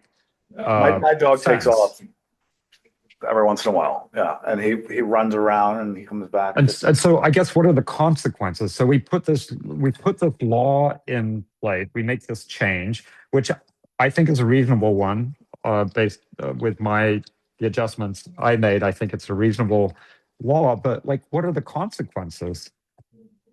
And we're not actually like, I don't know what we're solving. I don't think there are people who are just letting their dogs run free.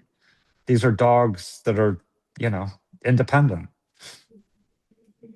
But the dangerous dog thing, if there are certain dangerous dogs, We should solve for this it. doesn't solve it. We do need to 100%. for that. We if they're dangerous dogs, the village should solve it. But I'm not certain we need to impose a new law on everyone for one or two bad apples. The other thing is, while we're all being reasonable in talking about this, it is step one to having a full leash law.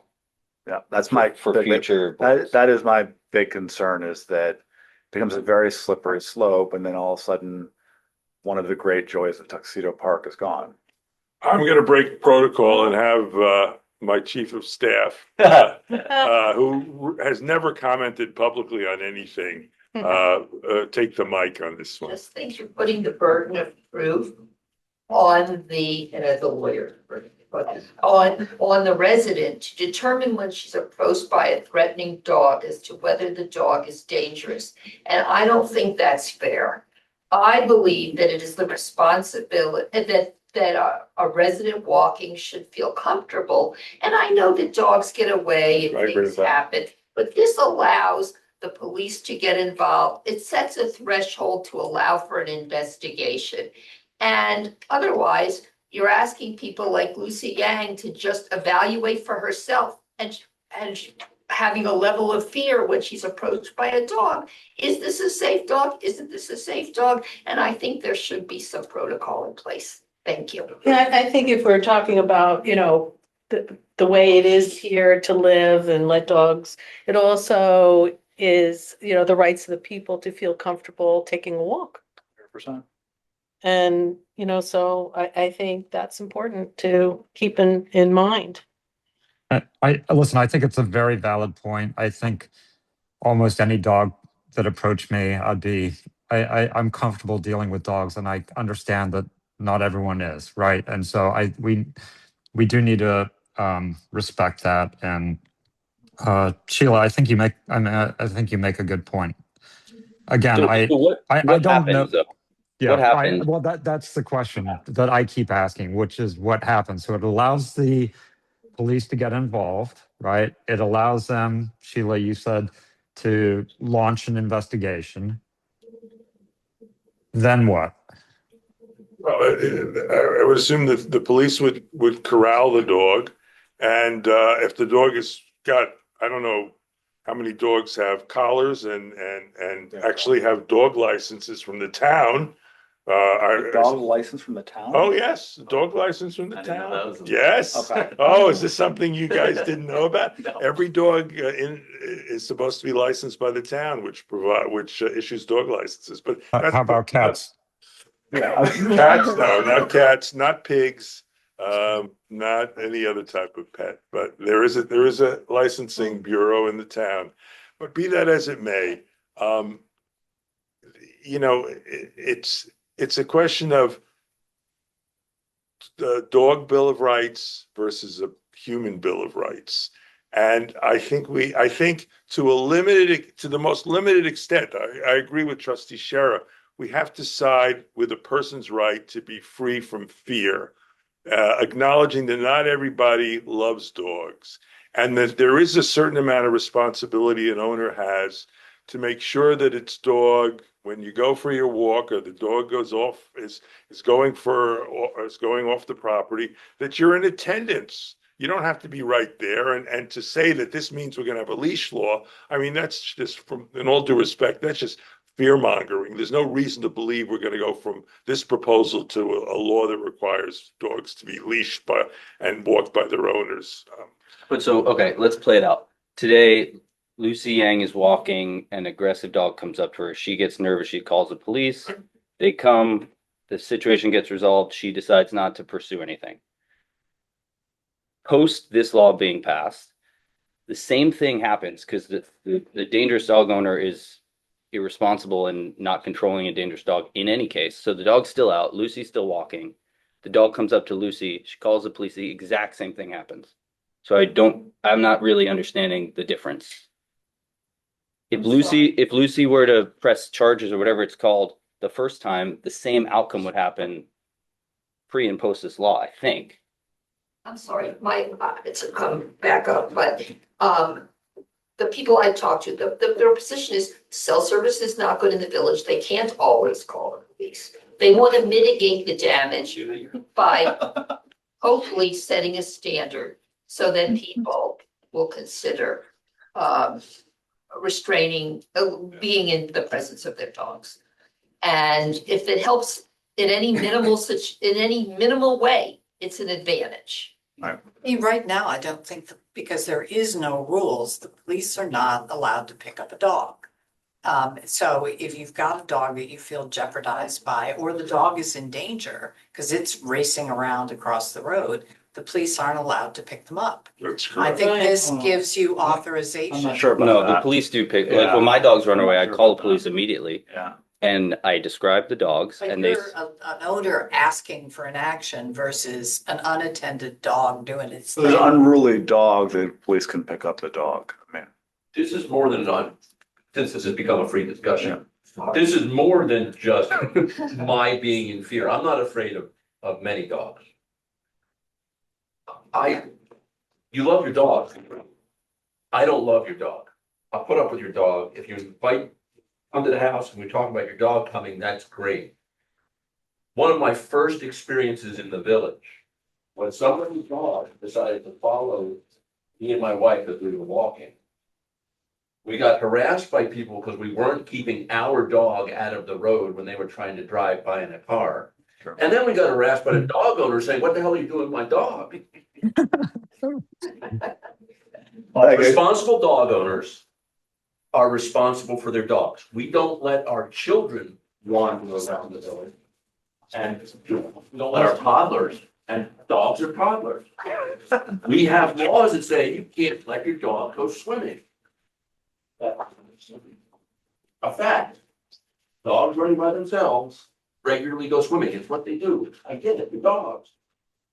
This isn't about a leash law. This is about having the dog owner, the responsible dog owner, be just that.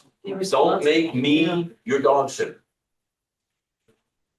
So I guess this is the one last thing I'd say, and I appreciate everything everyone's saying, but every person outside of this forum I've spoken to thinks we don't need this law. So, and I will say they don't feel as passionately as everyone here does.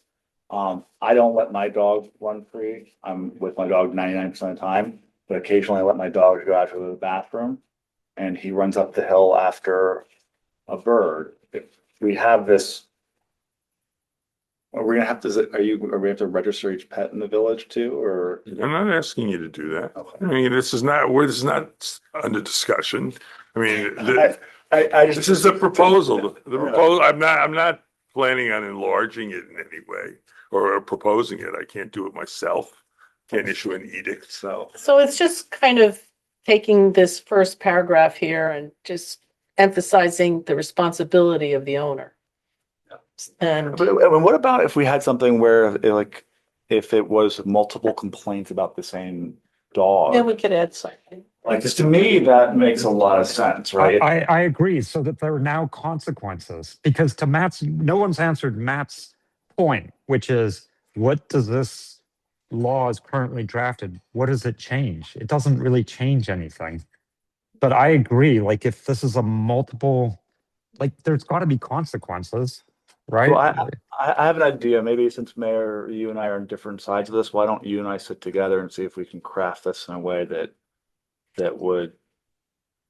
we could get support. Well, we'll have to have another public hearing on the amended proposal, but it seems to me, just the vibe here is this proposal as worded is not going to pass. So that being said, I'm more than willing to work with anybody to effect a compromise that might satisfy everyone at the same time, not be what everybody wants. Professor Hayes. Critical part, control. Isn't it just the responsibility of the owner to take responsibility if you're controlling their animal? And that I 100% agree with. Yeah. 100%. That means they have to do that. Yes. But if And then if you let your dog go up the hill chasing a bird, that's not a problem. Yeah. You're standing at the door watching him and you can whistle and he'll come running back. That's not a problem. But let's let it go. And there are dogs that aren't just let go and then they wander all over the place.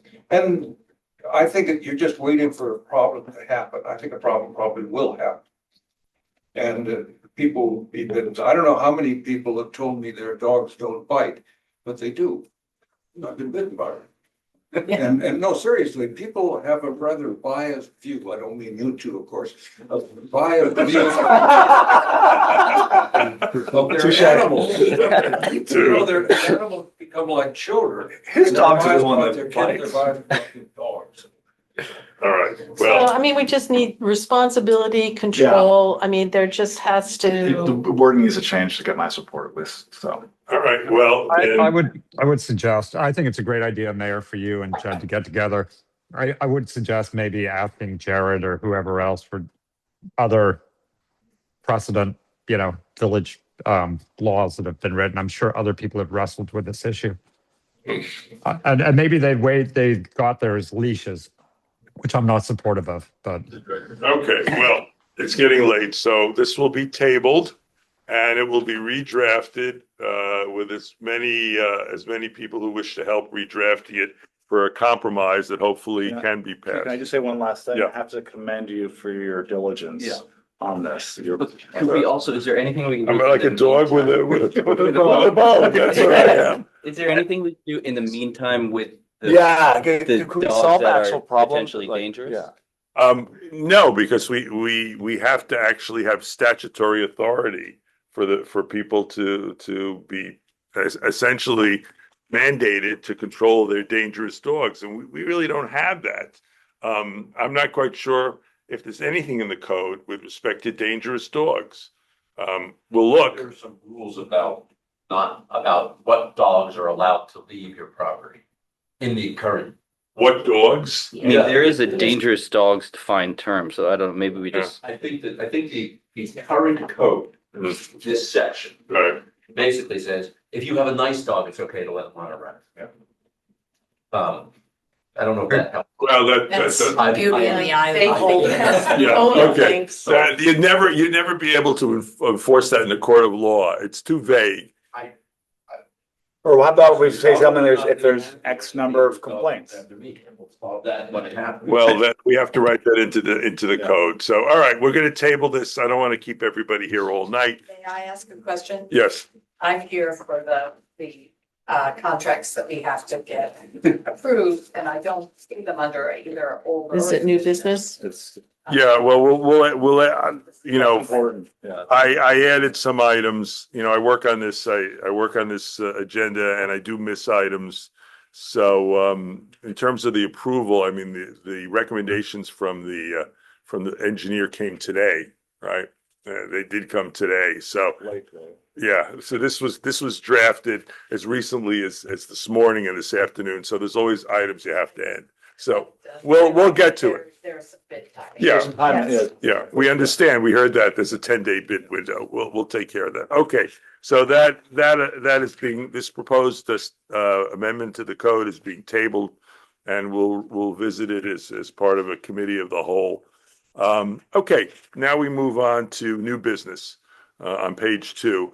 Everybody received the code revision committee's report. We'll have to study it and discuss it. You know, that we got it earlier this week. So I just want to thank on the record the committee and its chair for the very hard work they did. They've probably been working on this for about a year. They've been meeting regularly.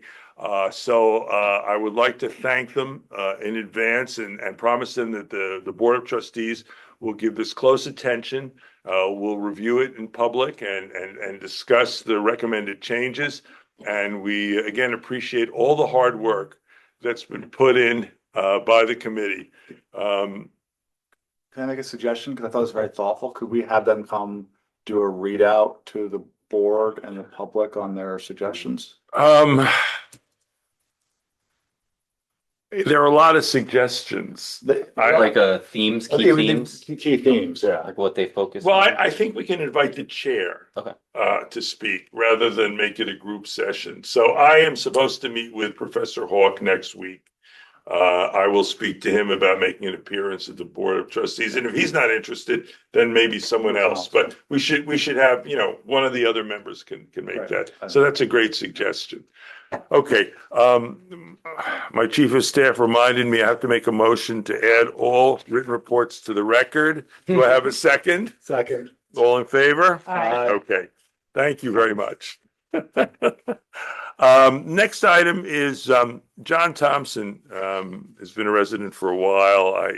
I've known him. He originally applied for, when I first became mayor, to become a member of the bar. We had a lot of qualified candidates, including people with architectural and design experience. So I know he was very disappointed when he wasn't selected for this. And he's always expressed over the last couple of years an interest in serving the village.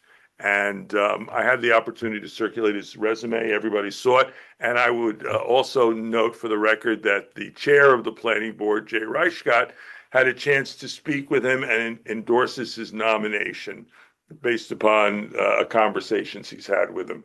So at this point in time, I would make a motion to appoint John Thompson as the alternate member of the planning board, his term to end on December 7th, 2026, which is the reorganization date. And I expect that we'll, you know, things go as I expect, we'll reappoint him for another year. But alternate members are reappointed every year at the reorganization meeting. Do I have a second? Second by trustee Turner. All in favor? Aye.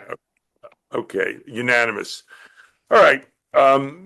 the next item involves some information that the deputy mayor and I received with respect to goings on outside of our village borders.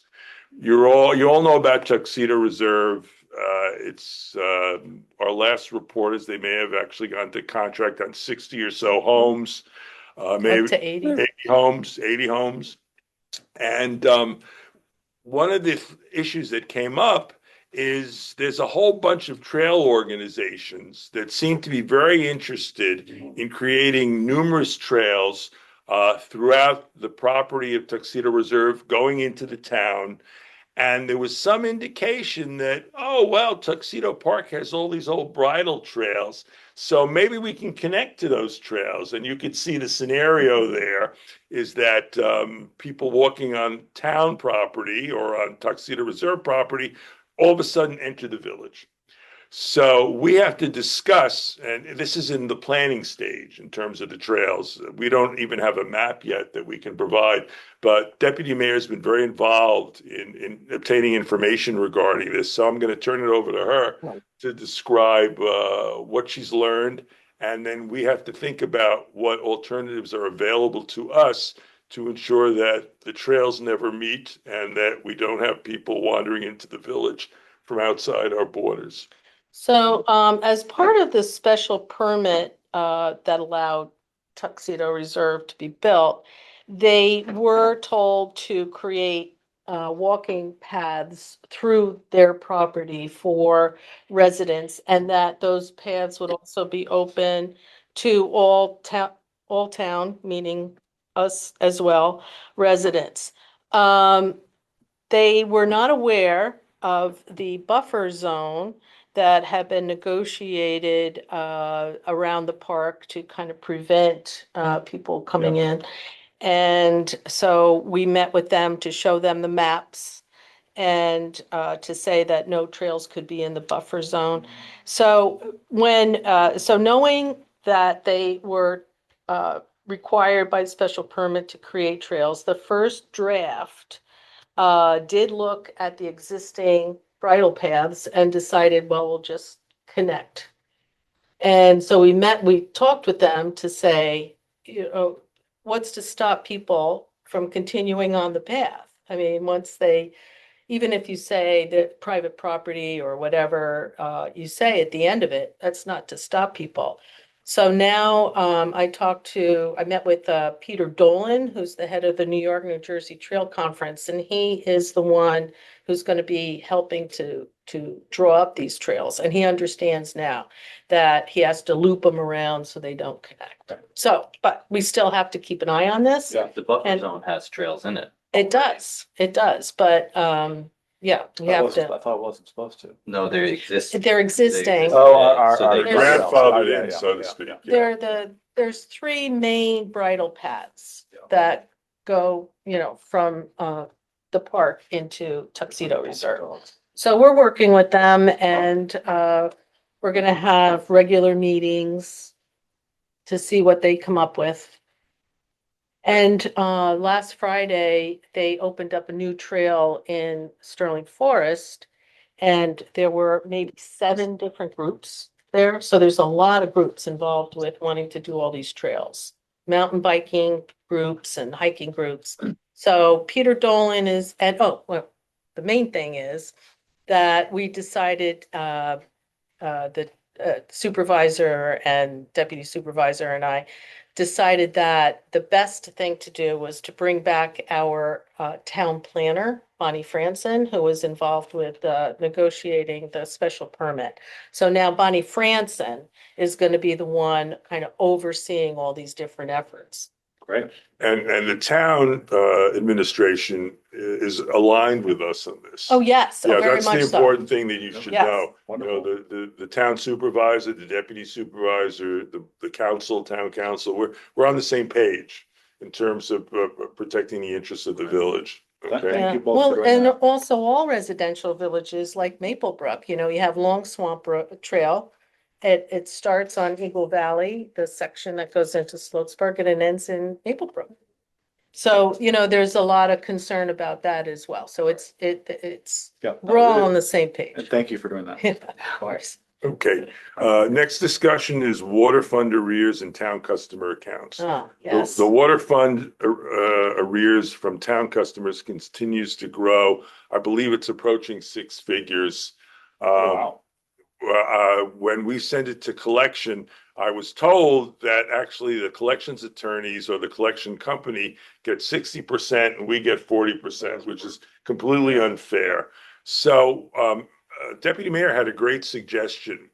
Requires the involvement of the town, but it would be a creation of a water district, which like a fire district, a water district. And if the town were willing to create a water district within the confines of their hamlet and those portions of the town that is served by the village water company, then they would have the ability, because it's a district under their taxing authority, they would be permitted to levy on the arrears On taxes. on taxes. And that would, of course, require a real coordination with the village because we're the ones who are supplying the water and we're the ones who are billing. But it would certainly help us out because the town residents are saying to themselves, and I don't mean all town residents, but some town residents are saying to themselves, I don't have to pay my water bill. Then there's nothing they're going to do to me.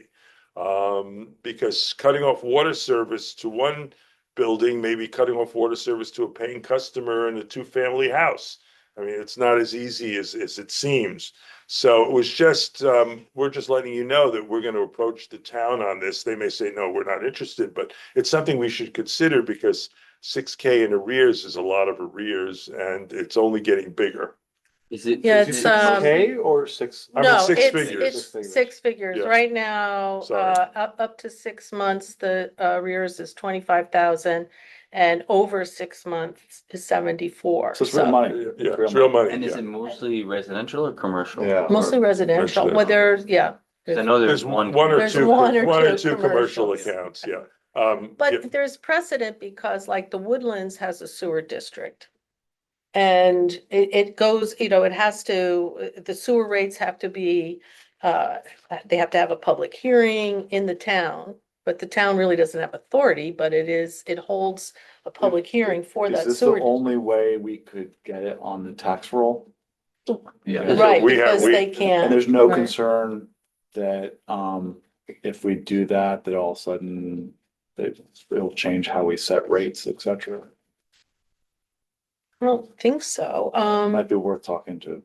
And then the town mean, is oh. allowed to give us that money after? Or the district keeps it? The town would collect the money On our behalf. and it would. They would be able to, Depending upon the. I think it's a great idea. I just Yeah. worry about unintended consequences of having a district, so.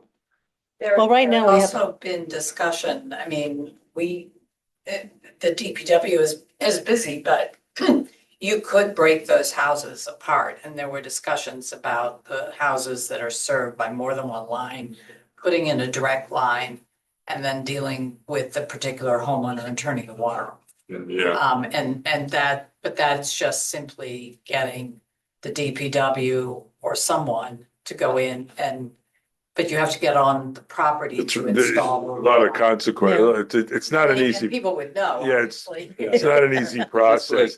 5, 10, 15 homes, or is this broadly Oh, spread? that's a good question. Have you seen it? There could be 20 homes where there are some complications where you have one service line that may go to 2 homes. How many, the number, I mean, $100,000 is a lot of money.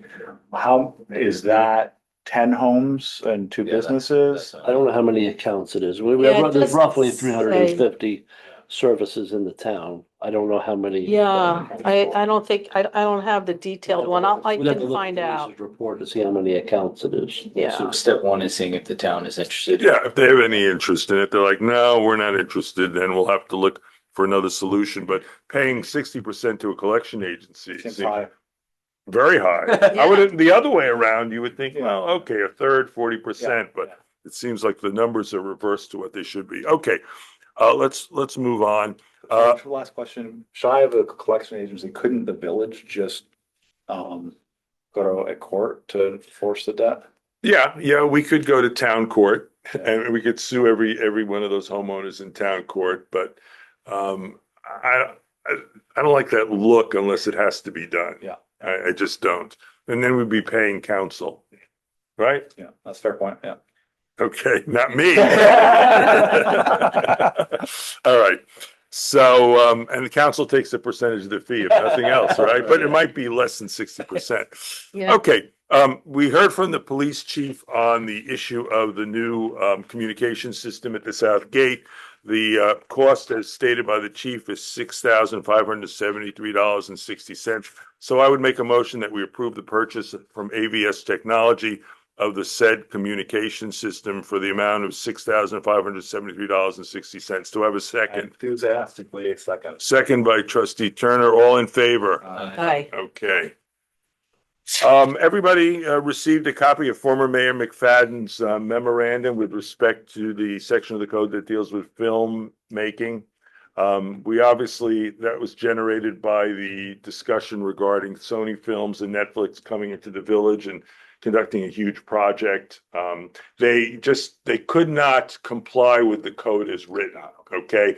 Their union rules require a certain number of hours well above what our code says, which is an 8-hour maximum. So they said, no, we can't do 8 hours. We need 12 hours every day.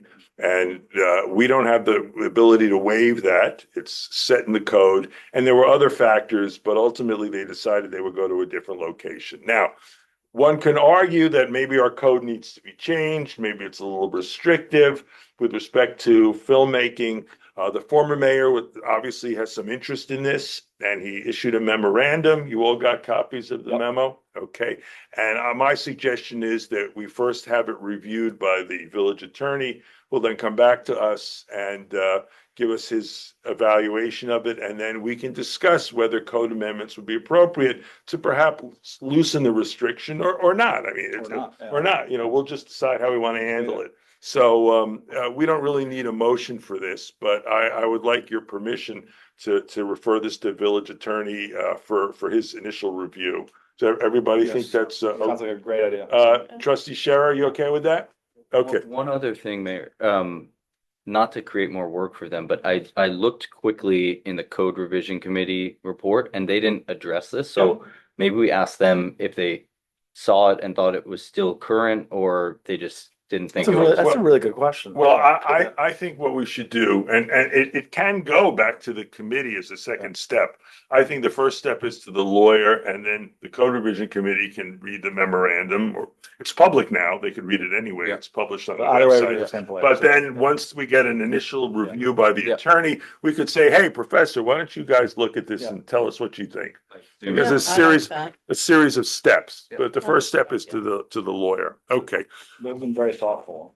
Okay, next item is renewal of the AJ Reyes is our lakes manager, the 2026 GI Lakes Management Contract. Let's see where that is.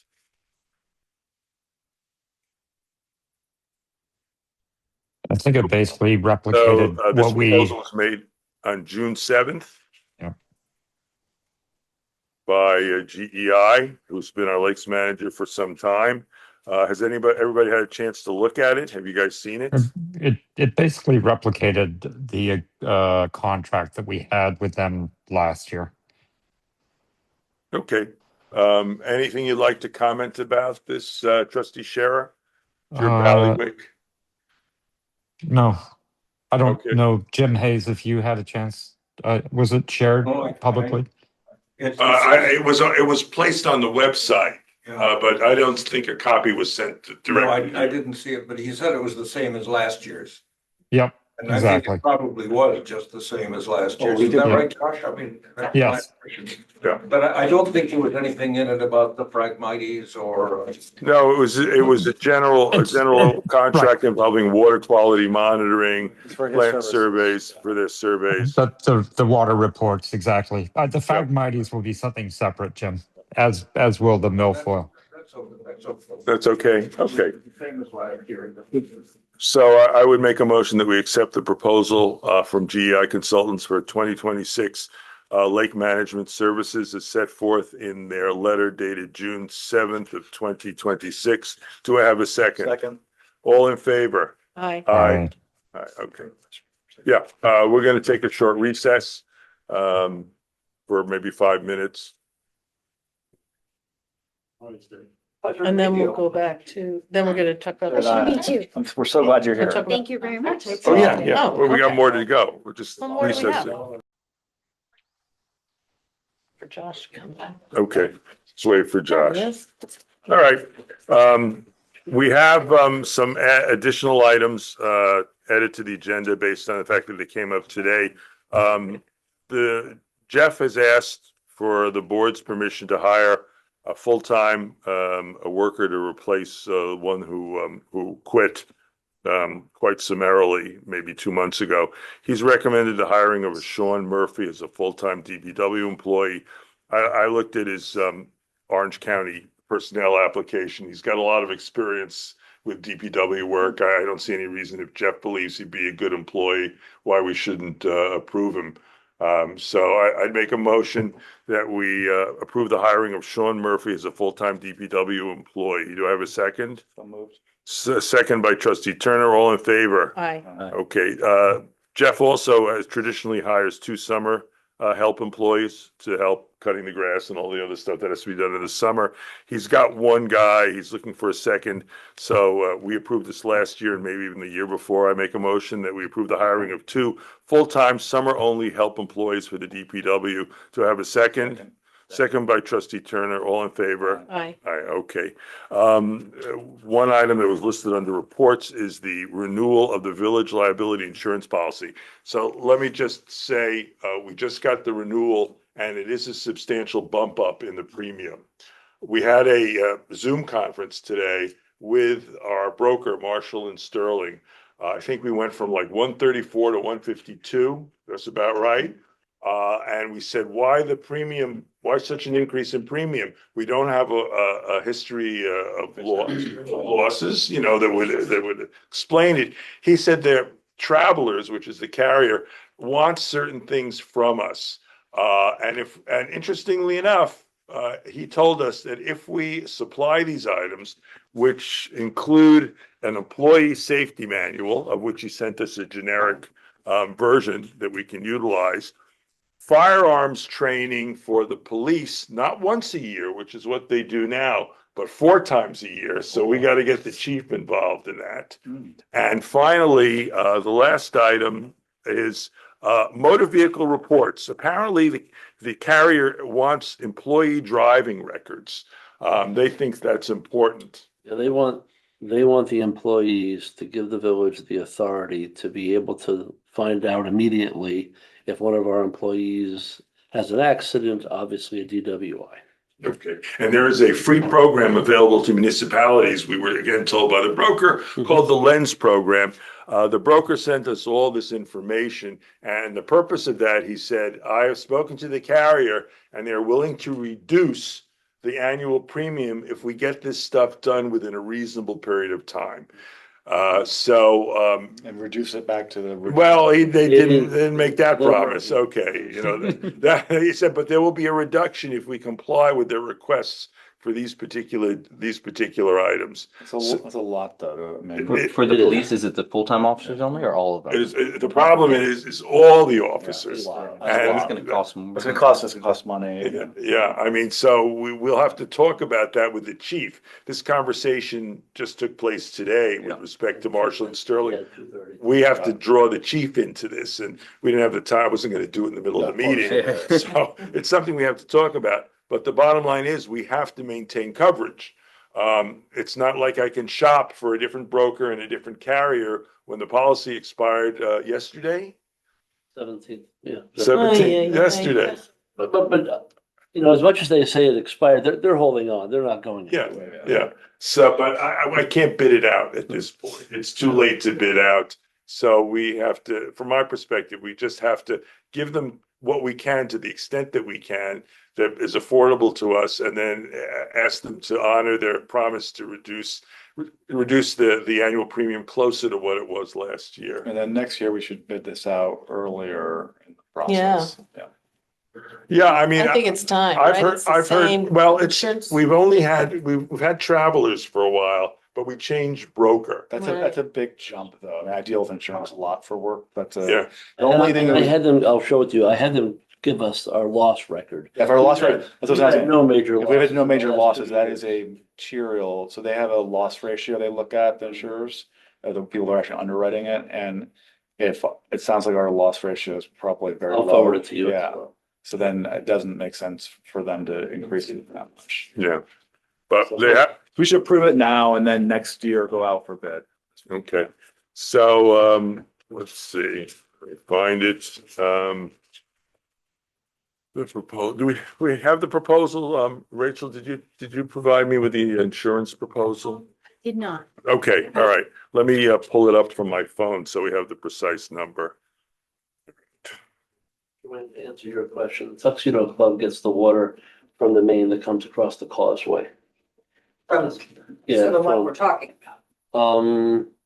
Well, from the Is causeway. there another main that goes across the lake? No, there's only one, There's which only goes, yeah, but the Tuxedo Club gets their water primarily from the causeway we were just talking about before. Okay. You know, Like The other runs, way. it runs along the Along the causeway, causeway. not Yeah. across. No, along- Past the boathouse. Yes, that way. yes. How many houses roughly are served by the one that goes across the lake, if you were to guess? I can't tell you how many homes, but virtually everybody on the west side, all the way up to filling the Pawtucket Road water tank.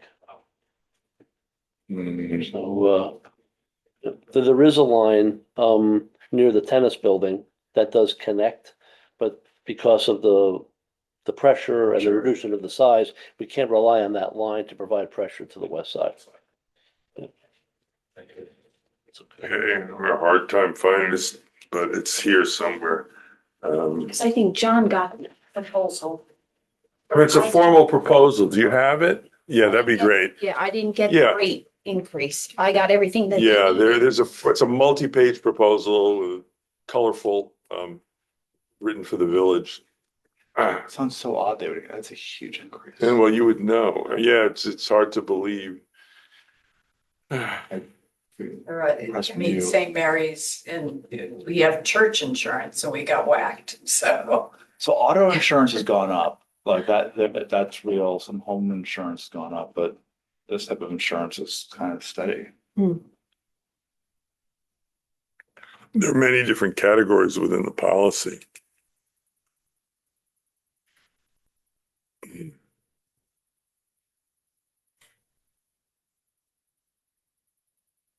And if our loss ratio is really that low, they're just making hand over fist money.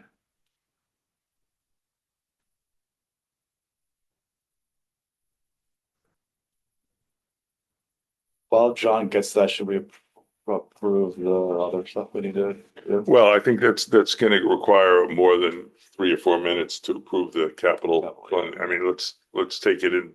We may be here for a while to discuss that. Get this over with. So you're saying I should have had dinner before I came? Oh, you could have stopped at that gas station on the Pippi, the Palisades Parkway. You passed it, right? Yeah. There's still a turnaround there. Can you go up to like the Shake Shack and come back around? Shake Shack. Where's the Shake Shack on the On the thruway. Oh, yeah. Well, back. there is a turnaround for trucks. Yeah, that's if you miss the exit, which Sheila always does, and then calls me crying. I know this is probably being recorded. Maybe Be careful about what you say. I missed the exit, and she always ends up going to Newburgh. I said, no, there's actually an overpass. You can go into it's like a trailer yard, and you go around and you come back. Yeah. That's great. Didn't know that. Yeah. The urge for a Shake Shack. Shake Shack, yeah. And you don't want to go all the way to, Well, that's far. Isn't the Sloatsburg farther? You're talking about Sloatsburg rest stop? yeah, but it's like right there. Isn't the ramp to turn around before the Sloatsburg rest stop? I haven't done it. I think it's actually before the rest. Before, okay. Yeah. It was like someday when I'm. Oh, I got it. Okay, I found it. There used to be John, a I fast found way it. to do it. Very pretty. Okay.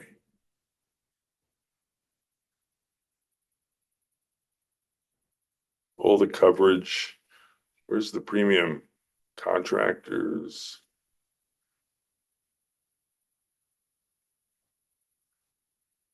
70 pages. Shouldn't it be in the first page? Should be in the cover binding page. Oh, you got it? Just, Well, it was 70 pages. It's yeah, I know, 70. located on page 12. Okay, here it is. Bottom or the top. Okay, thanks. Great. Everybody else wants to see the breakdown. That's it. There we go. Oh, okay. Third of it's for the police. I'll take. Oh. I got it. Okay. All right. I'll open up the discussion. I make a motion that we approve the renewal with Marshall and Sterling through Marshall and Sterling of the travelers' various liability policies with a total premium of $151,680. Do I have a second? Okay. Any discussion about how we want to handle this?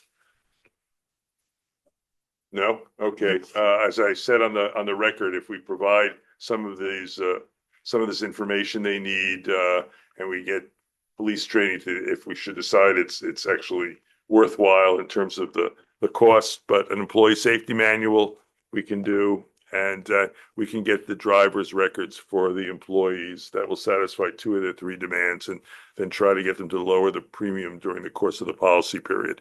Do I have a second on that? I may have had one already. Second by trustee Turner. All in favor? Right. Aye. Okay. Thank you very much. All right.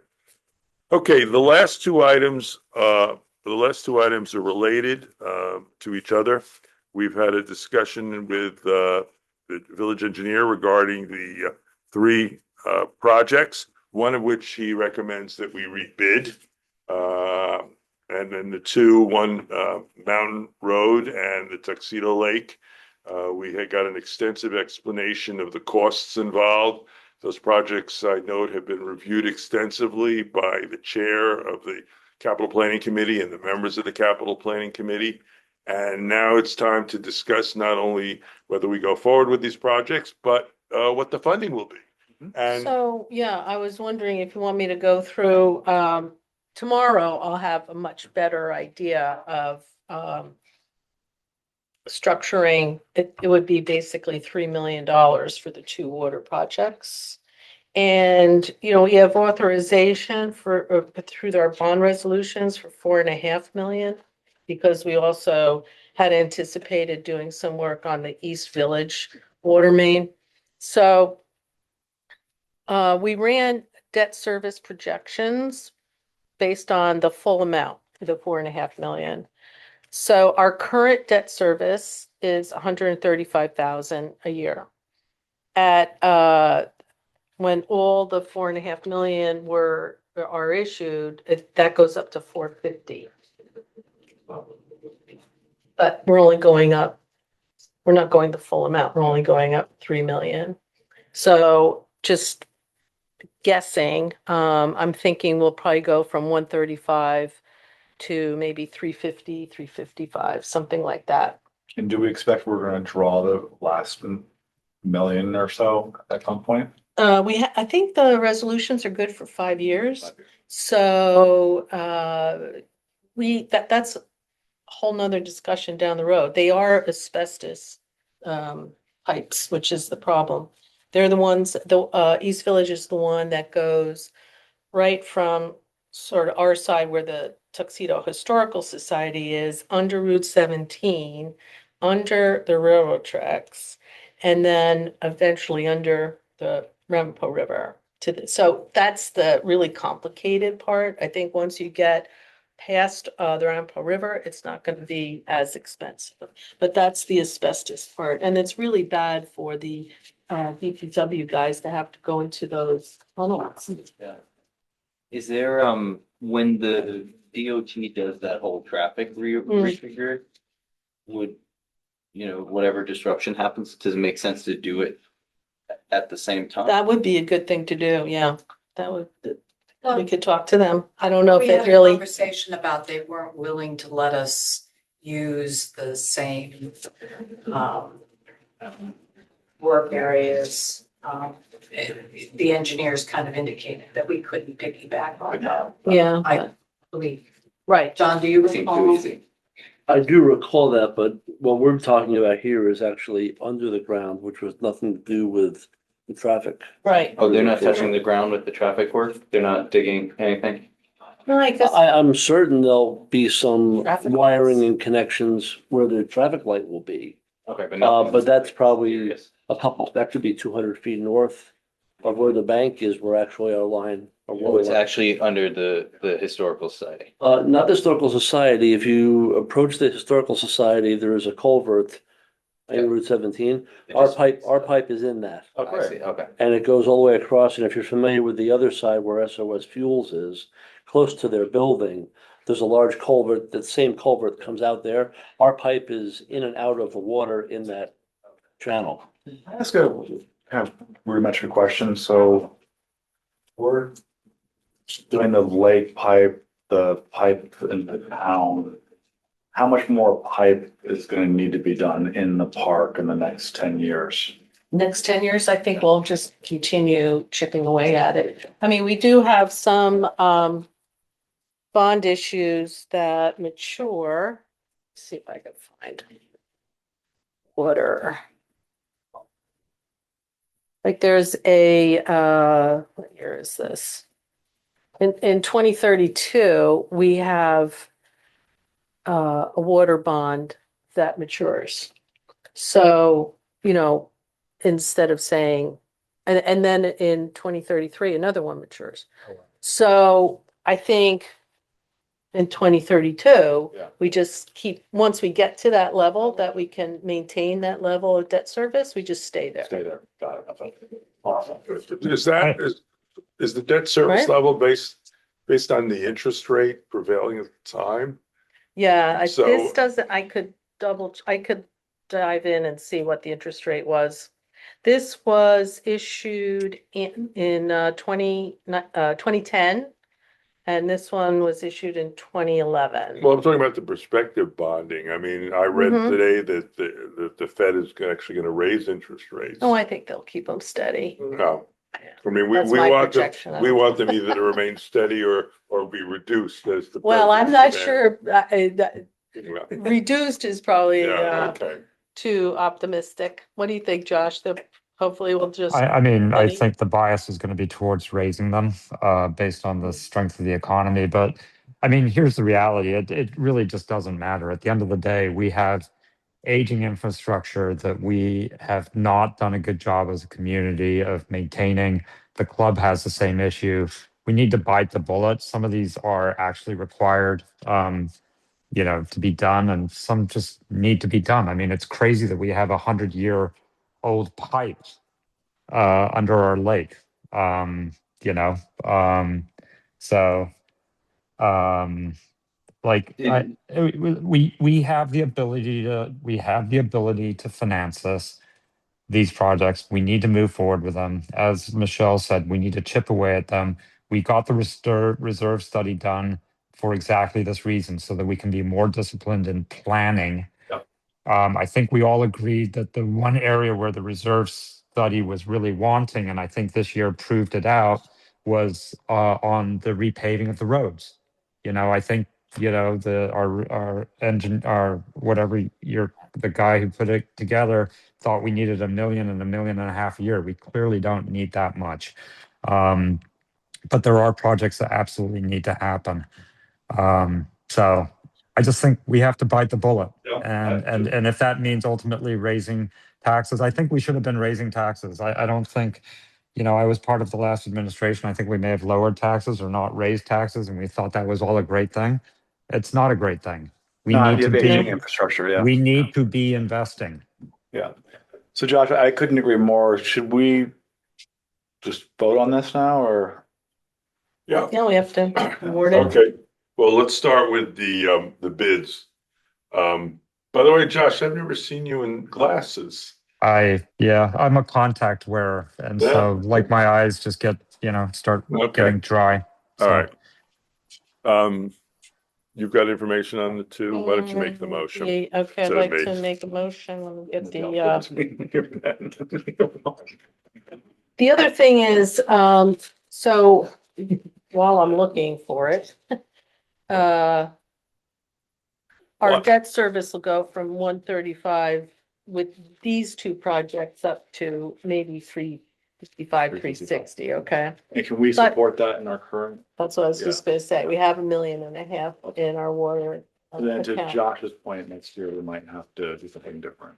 Well, I think we can raise the rates. I think we have to, I think as Josh was saying, we have to start raising the rates. The last time we raised the water rates, which isn't taxes, Yeah. is 2016. Our sewer rates have gone up, so I feel like the sewer rates went up, but the water. There's no rates- money in the sewer fund. Go figure. Yeah. Okay, so Joe's,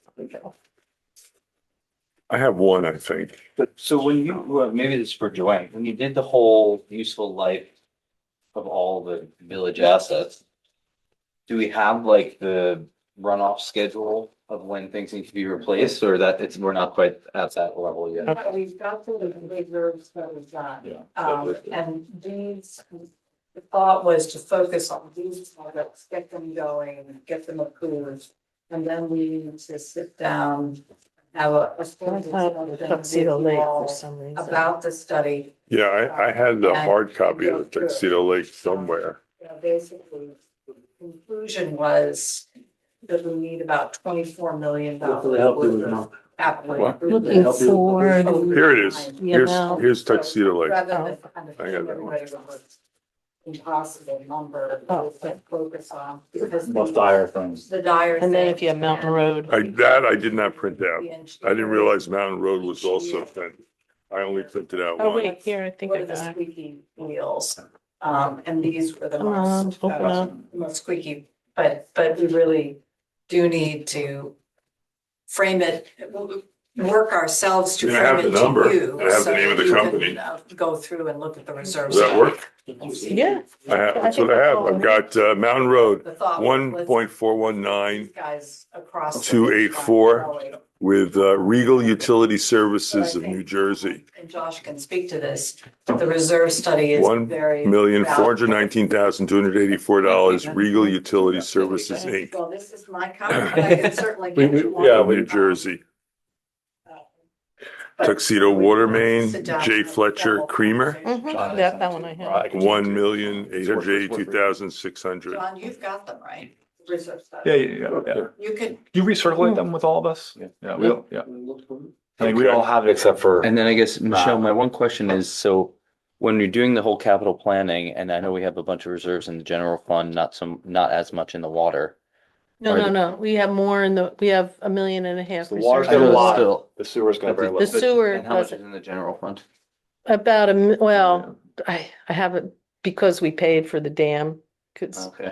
it's probably gonna be 1.2 million. Okay, so it's not as much as that. We're in decent shape. Oh, though, yeah. Oh, I yeah. was just wondering how much do we bond versus paying cash? So, well, that's, Rates are why don't low. I talk to them tomorrow and, just kind of get some debt projections and things like that.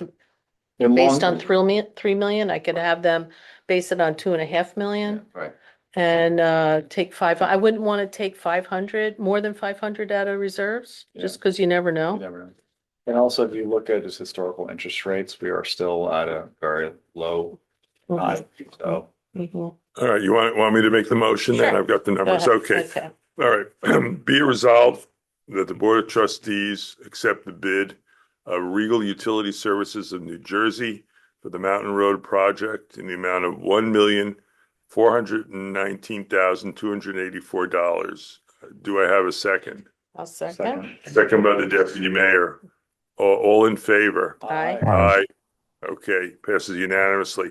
Another motion, be it resolved that the Board of Trustees accept the bid of J. Fletcher Creamer Company, Inc. in the amount of $1,882,600 for the Tuxedo Lake Water Main Project. Do I have a second? I'll second. Second by the Deputy Mayor. All in favor? Aye. Aye. Aye. Is it agreed with respect to the SSES work that the contracts will be rebid and split between manholes and the other categories as recommended by Joe Zongel? Yeah, I think, didn't Joe say, Yeah. I think the wording is that you have to reject the bids. Okay, Right, you right, have to Josh? reject it? Okay. Okay, be resolved that the Board of Trustees rejects all bids that were submitted with respect to the SSES project with respect to those sub basins that was opened on June 11th of 2026. Do I have a second? A second. Second by the Deputy Mayor. All in favor? Aye. Aye. Okay. All right. Anything else for the public meeting? We can talk about financing after you have your, Yeah, I think, with $1 million, I think we should maybe, not reduce the bond issuance by more than 500. You feel good about that? I mean, I'll have projections, 2.5 million, 3 million. I forget the name of that consultant, but did the water consultants come back with, have they had all those questions and we answered? Do they come back? They're waiting for us to go Oh. back. He's actually gonna be on the call tomorrow. So how much of the, because that's the other thing, if we bond less on more, it has a rate impact. Well, the thing is, we only have 820,000 pretty much in water rates. Yeah. Income. So even if we do 10% increase, it's only getting us to 90,000. It's only adding 80,000 a year. So, how we want to do that, I mean, we have to at least get to that. If we want to do it. I mean, why wouldn't the water rates pay for all of it? Oh, it will. Yeah. Yeah, It has to, yeah. But if you That's what want I'm to saying, like, if we- subsidize from the Account. NICLAS account. Yeah. From reserves. I don't think we should be, I think we should be only using funds that are designated. It's not a governance thing, it's more of just a principle. If we're. Future projects. Yeah, if we're paying for something that's just related to our water, that should be, just Josh's point, we should raise rates, Mhm. full stop. Yeah. I What worry. Michelle is saying is we have $1.5 million in the water fund for Right. water CapEx. Yeah. We're doing some CapEx. How much of that do you use versus bond? Yeah, That's what I guess. So let us know tomorrow what this is. yeah. Yeah, well, they'll run some numbers and Walk is the consulting company. They'll give us some suggestions on increases in water rates. It's great that we have 1.5 million. That's real money. Yeah, no, it is. It's good. Yeah, there you go. okay, finishing up the public session. We have audit of claims, which we signed. Any budget transfers, Madam Clerk Treasurer, that you're aware of? I'm not aware. Okay, no budget transfers. So I make a motion. Two small issues. Oh, yeah, sure. Rachel and I have been going back, looking over a lot of the vouchers, and we still have some that are in arrears. I couldn't get them into today's batch, but I could ask for the board's approval. We have about $1,500 to go to Elise Trujillo, who the attorney for the BZA. Some of these go back to February. I could ask the board to sign off on these tonight, just to bring us current with money that's due to one of our consultants. And the next thing, Rachel and I have been discussing, we're gonna try to do it this week, but there was a lot going on. We're gonna try to put together a year-end budget as of pretty much tonight's vouchers. Sometime by the end of maybe next week, we'll try to do it. And we're gonna try to get it done this Wednesday, but there's a lot more going on here than you really see at some meetings. Just so give you some comfort, where we ended, May 31st. Yeah. I did think that Denise, she did split the expenses regarding the asphalt. Oh, So that good. will show Oh, good. proper. We didn't put it all in last year's budget. No. Split. So, hopefully by the end of next week, we'll put together a rough budget. We ended May 31st. That'll give you some confidence in financing going forward. Excellent. So, it will not be an exact number. The accountants will do the exact transfer when they do their financial reports. They'll make sure that all the May expenses are in last year's, but we're gonna take it pretty much as of tonight, because most of the vouchers you signed today, even though we're almost into the third week of June, most of them really are May vouchers. Mhm. So that'll give you some confidence there. Good. If I could just add on that, and it totals about $3,500 total. But some of them. I sign here? No, No, on where the do I lower sign? right-hand side. Oh, this. Okay. Well, thank you all. Thank you. Thank you, Thank you. Joanne.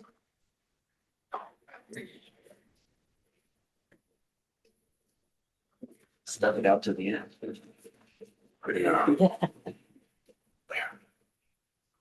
Oh, it's been a long time coming. Projects. Yes. And I give Mark enormous credit, on the record here that he created the capital infrastructure committee and set this process in motion.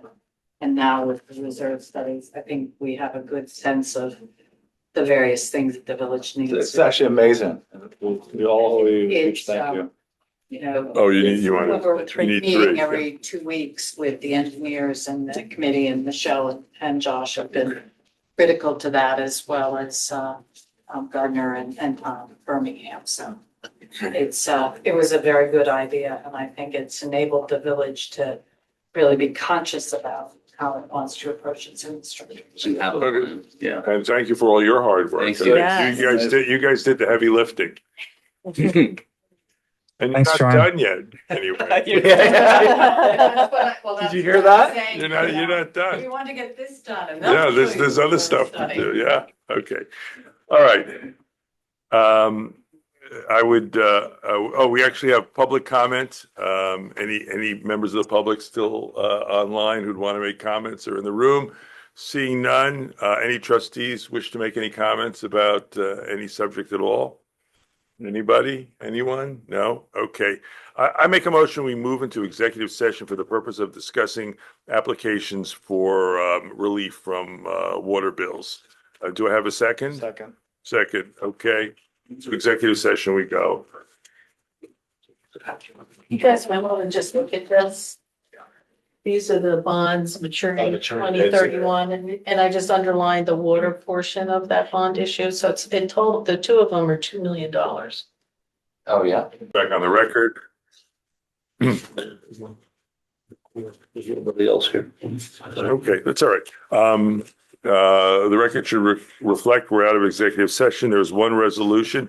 Be it resolved that the Board of Trustees agrees to allow Richard Verlack, the owner of 14 Tower Hill Loop, to receive the formula under the leak forgiveness program for his water and sewer bills for the first quarter of 2026. Do I have a second? Second. All in favor? Aye. All right. Thank you very much. I make a motion that we adjourn at 9:54. Do I have a second? Very enthusiastically second that. All in favor? Aye. Aye. All right. This is- Thanks, this is guys. not normal to the mayor.